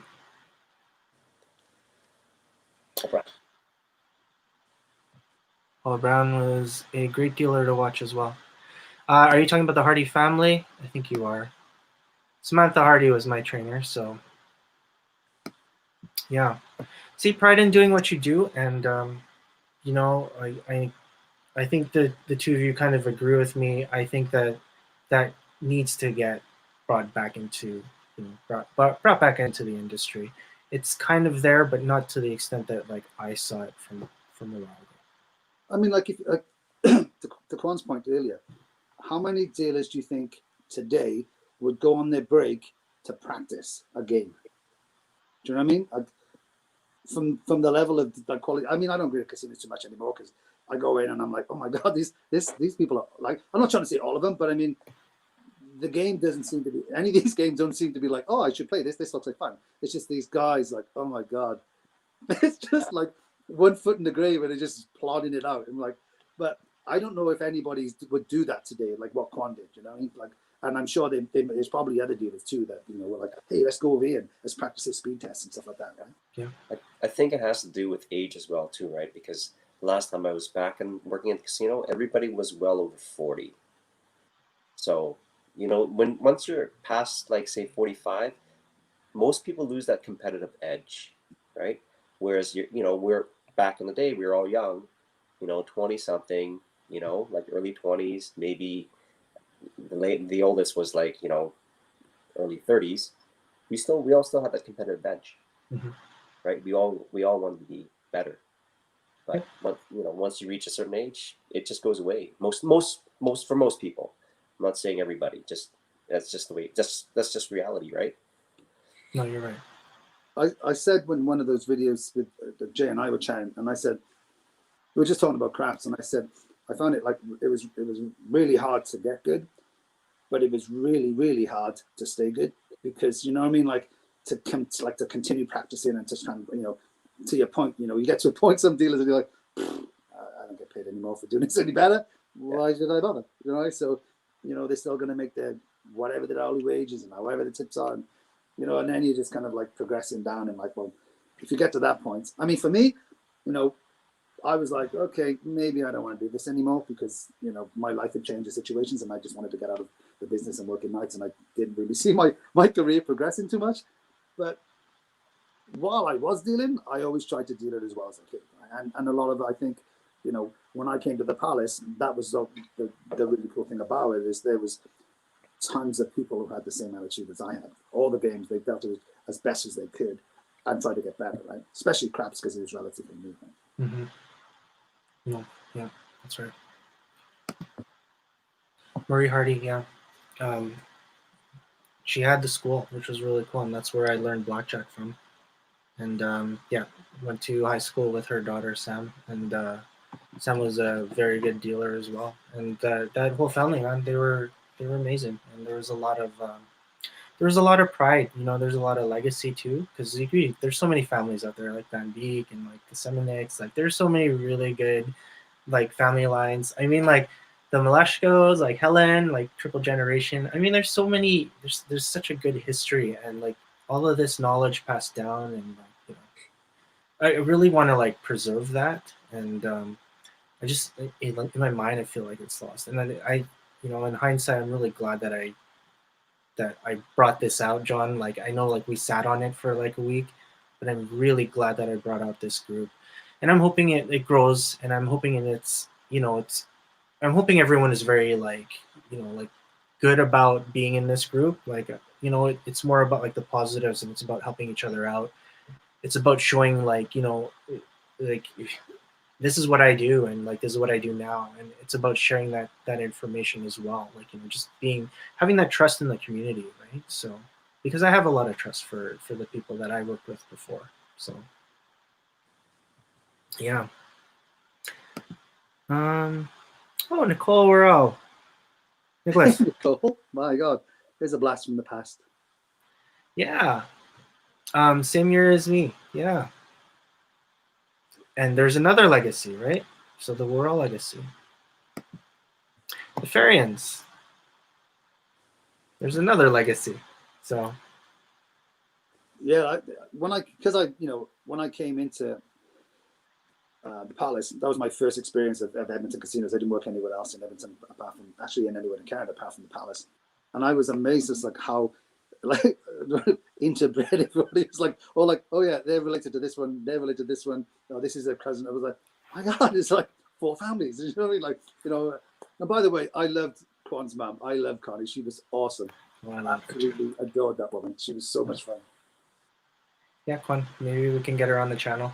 Yeah, I think she'd be a lot of fun. Can Yeah, I for sure. Can I tell a quick story about remember Toe? Yeah. I also love Toad as well.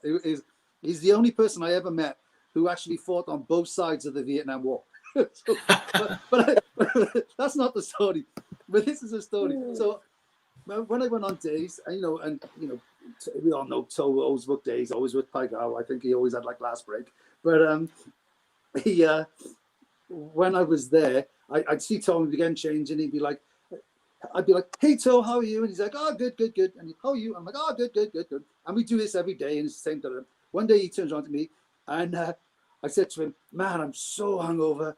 I feel really bad. I don't know if I can deal today. I just feel really bad. And he's like, good, good, good, good, good. And then I realized, for like the last couple of years, he hadn't understood a word I'd said to him every morning. But yeah, he gave me my only, like when I learned Pai Gow, he gave me the Pai Gow tiles. He said, oh, I'll get them for you. Someone said he could get them for like $20 from, and then when he got them, he wouldn't accept the money off me. He's like, no, just you keep it, keep it. So I still got them today, actually. Well, I haven't, they're upstairs in my hidden somewhere, but I still have those tiles. But no, he was so cool. Everyone's mom. Yeah. Who's this? Everyone's mom. Oh, that was from Nicole. Oh, okay. I think she's talking about Marie or the Farians, maybe Brenda. If you can clarify, am I everyone's mom? I don't know.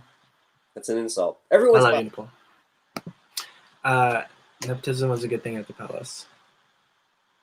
It was hard for me to make a name for myself because my brother was 7 years ahead, and like X he's doing well, right? And I really wanted to be have my own career. So I think that was one thing, John, too. This was an opportunity for me to get on the ships and then learn something different, and maybe have a different point of view when I came back. And I always had the intent of coming back, but I had the intent of actually staying and doing a few more contracts because, from what I learned in just that first contract, I was just I was blown away. I never thought that a game could be dealt differently. I mean, you came in and you revolutionized craps, but for us, craps was brand new. Like when I was watching people deal roulette, when I was watching people just deal blackjack, it was like, okay, I've never seen that. So yeah, I think that was the best part that I liked about casinos, to be honest, because I did a ton of traveling and I had no commitments at the time. And then you go to these different places and you meet different people, and you'd see different styles and of dealing on blackjack and craps and roulette. And I found that there was always usually something you'd pick up from somebody. I'd be like, oh, that's kind of a cool thing to do, or that. or you'd learn and be like, oh my God, that's awful. I'm never going to do that. Hopefully not again. Quentin, who did you find like you were my roulette trainer, so obviously like I thought of you as a mentor whenever it came to roulette. Like I would ask you, I'd ask Lars, Will was really good, Todd was awesome. I would ask you guys questions about like how you figured out payouts, how you did pushes and stuff. But for you, who were your mentors when you were in the Your industry? your brother was a roulette dealer. Who else? My mom was really good too.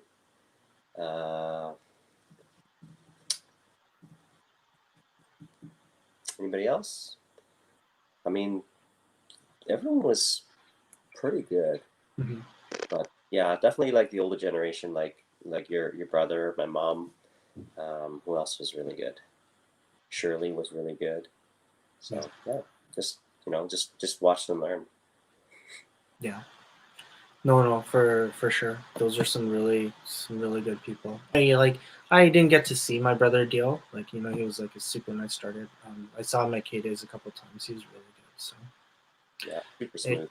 yeah, I did like strive to get to that point, but I mean he was on his own level. Like it was a different style, and Mm. for me, once I like saw John and I saw like our group deal, I was just like, oh, this is the way that I want to go. So Mm.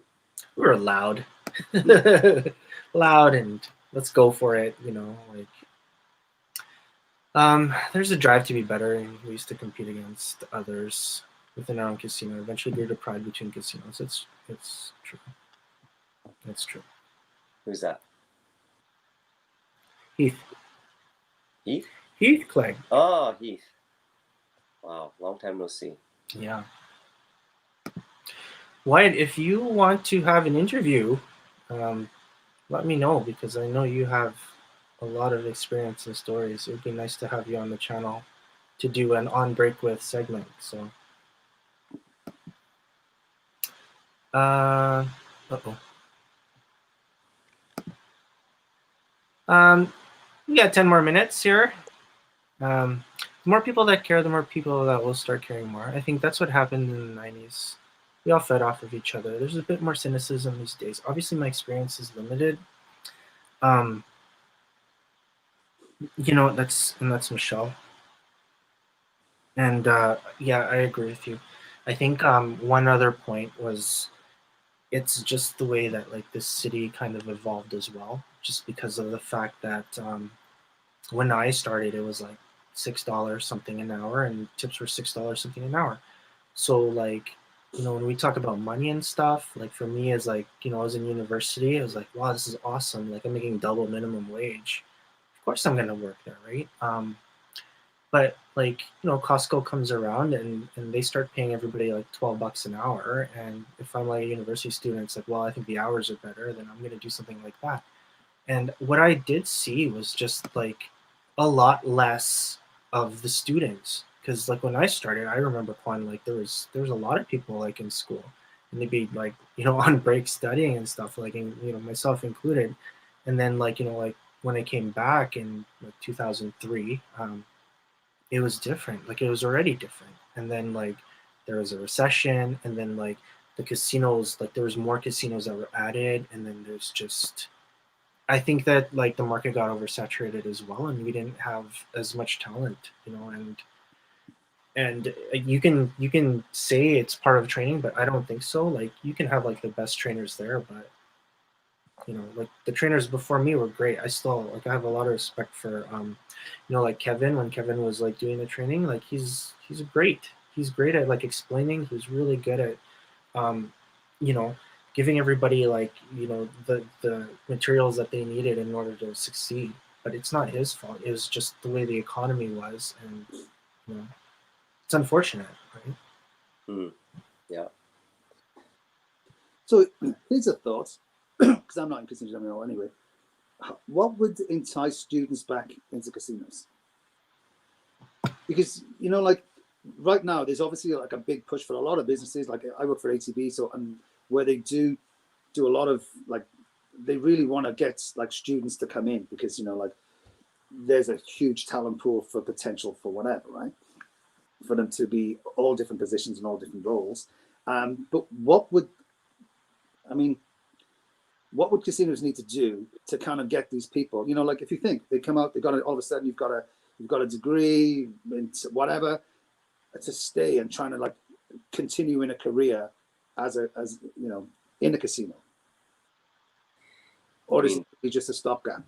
So you're saying you're asking students that are finished school, or well, you know, like, if you attract this, like, it's you know, like when Jay was saying, you know, when he started, there was a lot of students that come in there because they pick up shifts, a couple, and then in a, you know, in vacation they do a ton, and you know what I mean, like they would do the fill in and stuff like that, and then but then when they, you know, they got their degree, how could you keep these people? I mean, you know, because I know like a long time ago when I worked in this casino in Britain, and they used to have this fast track process for people with a degree. And what do you do? And it was 2 years, and they say it was a chain of casinos, kind of like, you know, Vaguely, whatever it was, and they were all over Britain. And they go, okay, you come in, you've got a degree. In 2 years, you're going to be a casino manager. And what they do is you go, I can be a pit manager. So it'd be like 6 months as a dealer, and you have to deal for 6 months, then 6 months as a pit boss, then the pit manager, and then they stick you like an assistant manager somewhere. But it was a way to try to get, you know, like people with degrees into the business, right? Because they didn't have the same type of process that like part-time staff as they do, you know, in Canada. But I'm just curious, how could you get that? What could casinos do? That's a good question. Yeah, I mean, I think the market for, you know, for moving up in the casino industry is pretty good, because you have, you know, like 6.5 casinos, right? So there's definitely plenty of room for, you know, for management, but not like back in the day where it was like 3 casinos and you're stuck until someone died or quit. So yeah, I don't know. Like, you know, I think honestly the casino industry is a pretty decent job, right? You know, pretty good career to get into. But I think a lot of people don't know about it. Right? I think maybe we need to educate people more, because like games managers make pretty decent money, right? So Yeah. right. Yeah. I like my last stint, I think yeah, it was good. And the thing about getting to that point and being a games manager and a full time was well, I mean, I got to work with Barb and Lynn, and they were amazing, you know. And it was just, for me, it was just like legacy again. Um, I learned a lot from them, and then like Mike came in after, and Stark was great, right? Like it was good. And for me, what I really loved about that was just this chance to be creative, you know. And for me to come in at that point and be someone that was all games, and now it's like, hey, we can try something with like Pagao tiles, hey, we can try something with like poker, you know, why don't we try something like this? And just to have that, you know, that sense where it's like, now you have this opportunity, right? Not necessarily, I mean, you have a casino manager or a general manager on top that could say no, but in all honesty, like, just to have that chance, you know, for me, it's great. Like, would I try to go up the ranks again just to have that opportunity? I think so. Like, if you can change the culture, if you can get it to that point where, you know, you have like the respect of your peers, you have the respect of your staff. If you're that good of like a manager, then, you know, I think that you could do a lot of things with the casino industry and gaming specifically. So Yeah. yeah, I just wasn't as good, right? Like, I mean, like, and that's the thing. Like, in all honesty, like, I wasn't like a well-rounded manager, but the people before me, like, you know, if they had that opportunity as like we do now, then I think that would just, there's so many things that a lot of people have taken away from the industry, and I wish I could just like grab them and bring them back and be like, hey, like, what can we do to fix this? Because it's really tough right now. So Mm-hmm. I'm not talking about the situation either. I mean, like, before that too. You know, like, the situation is what it is. Unfortunately, we're not going to have any gaming for a while, but you know, Yeah. yeah. All right, sorry, I didn't mean to take that conversation, but No. see, look how far back we are. That sounds like Toe when we were talking about Toe. Who's the mom? Wyatt saying Brenda probably. Oh, Jade. Jade is everyone's mom. Well, I feel like it with this group. So, but I'm gonna pass the buck to John at some point, and John's gonna just do all the admin stuff, and then I will filter away.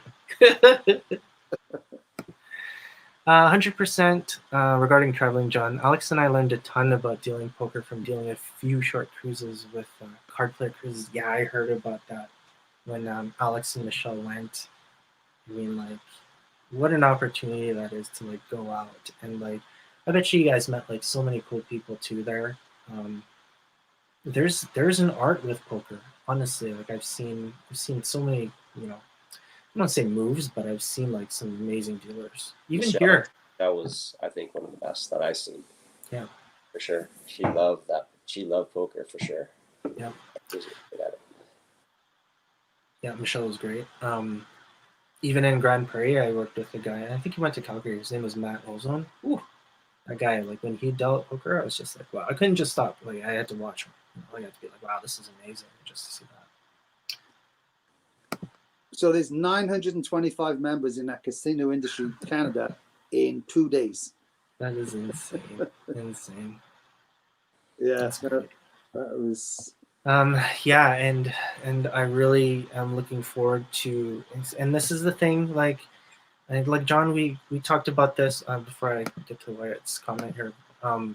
We talked about just the whole progression of this, and in all honesty, I think this was going like a little too fast.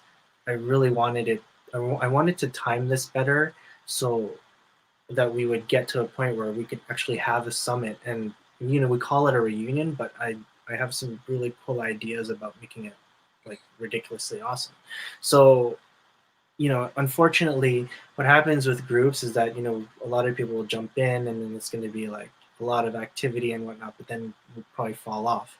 What I'm afraid of is it falling off before we can have this opportunity to actually all meet, right? So it's tough. I mean, it is what it is.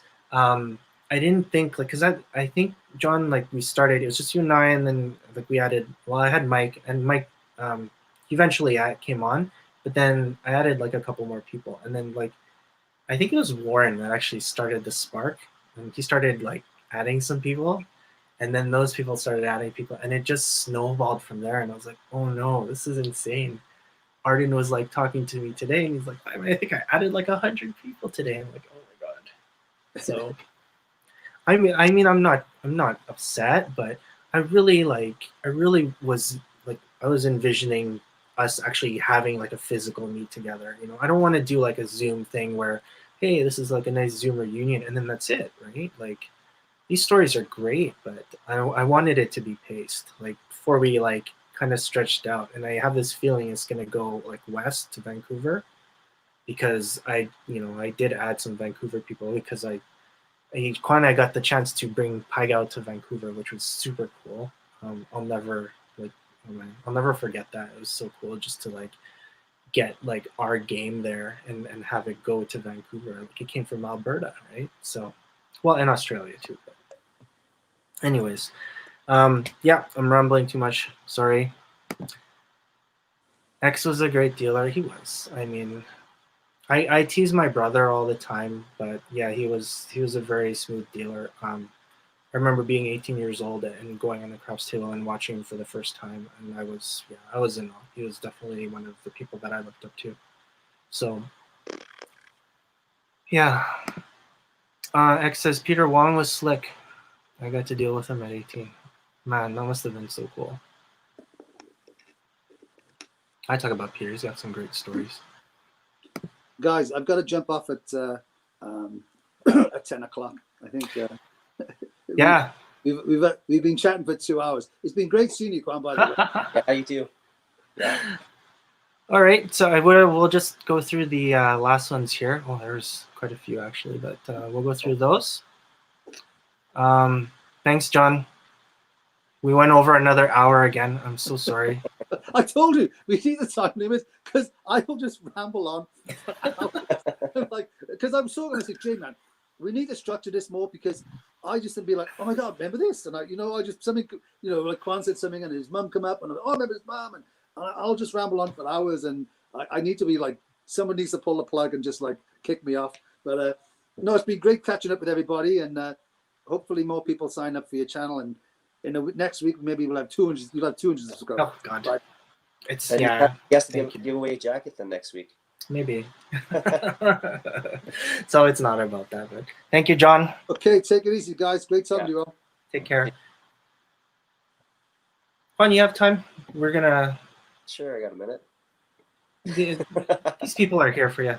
It's your fans. They miss you. My fan. Yeah, your fan. This is your fan base. They've heard enough. They've heard enough of me talk. Honestly.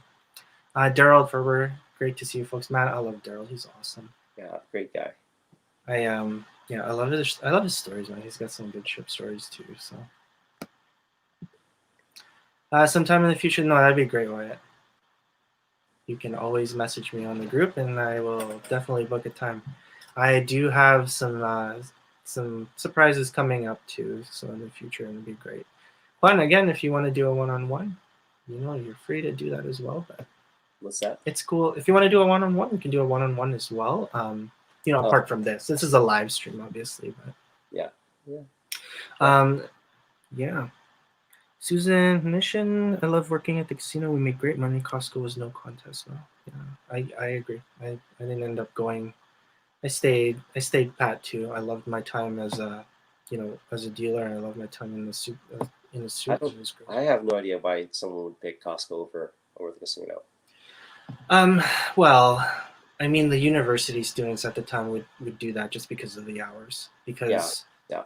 I mean, the one bad thing about our job was just the fact that I lost a lot of friends just because I was working Friday 7 to 2, Saturday 7 to 2, and we weren't able to like hang out with anybody. So then my friends just became the people in the casino. So yeah.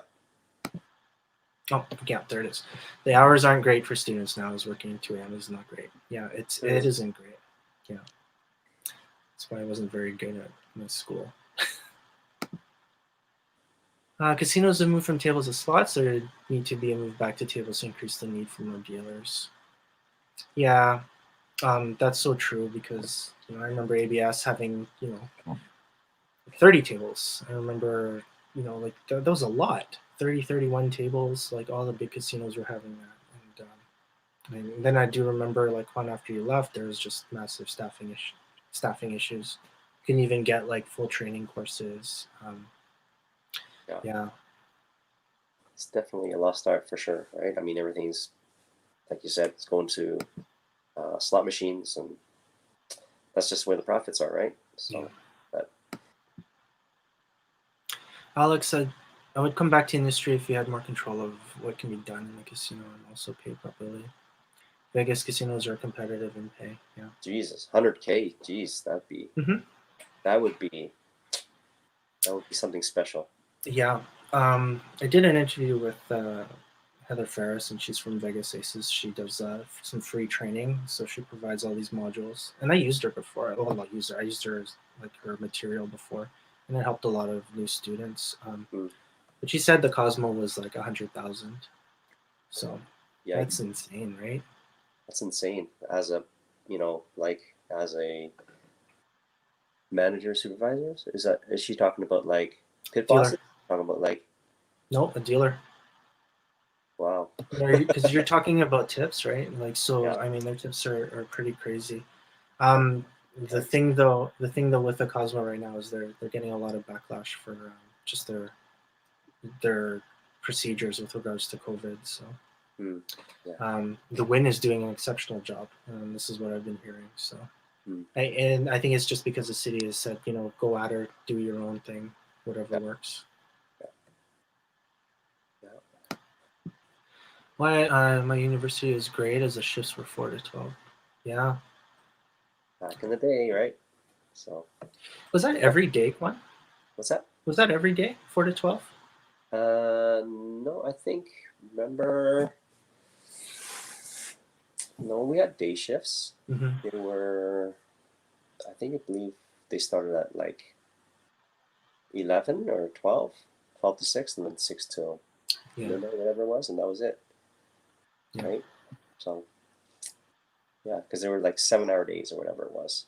Hmm. Yeah, so, and then it increased to whatever it is, and then increased again, and yeah, I don't know what it is, and what I don't know what it is right now, so, Yeah. yeah.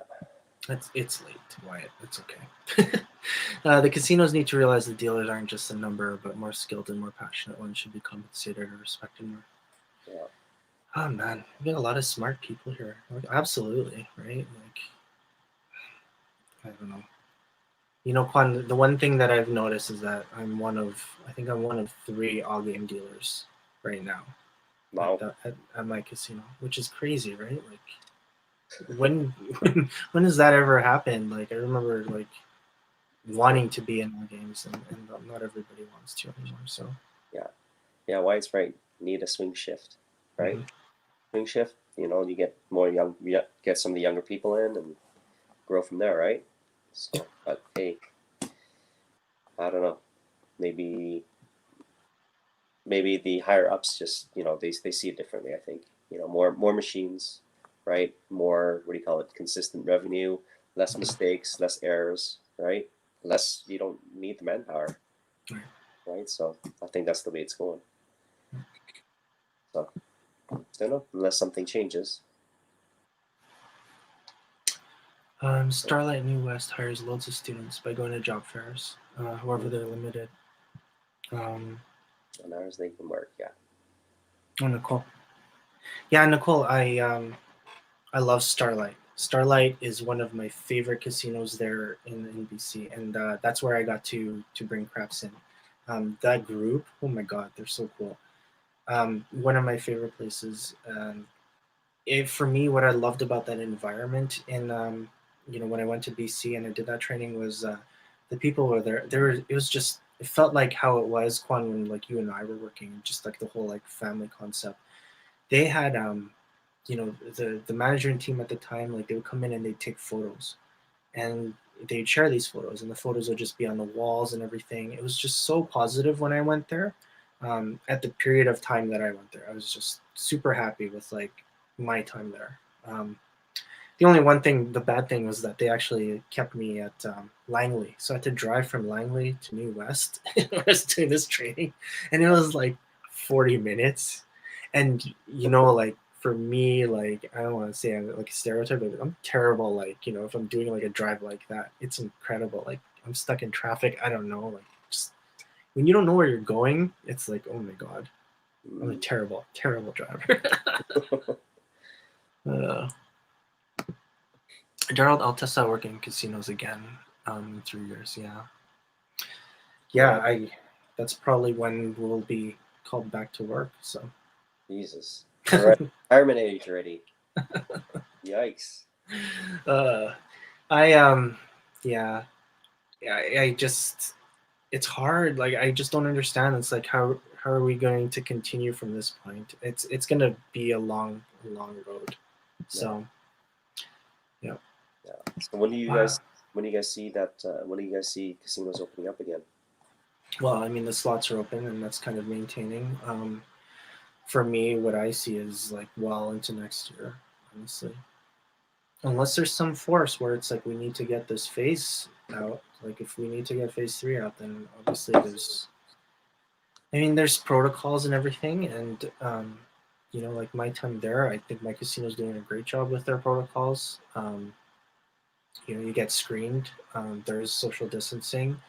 There's a lot of protection, protection for the patrons, protection for the staff. So I'm totally okay with it. But I mean, you have an environment like that. I don't understand like why you would want to kind of expose that, you know, expose your patrons, expose your staff. And I'm just going off of like everything that I'm seeing so far. Like Vegas is the prime example.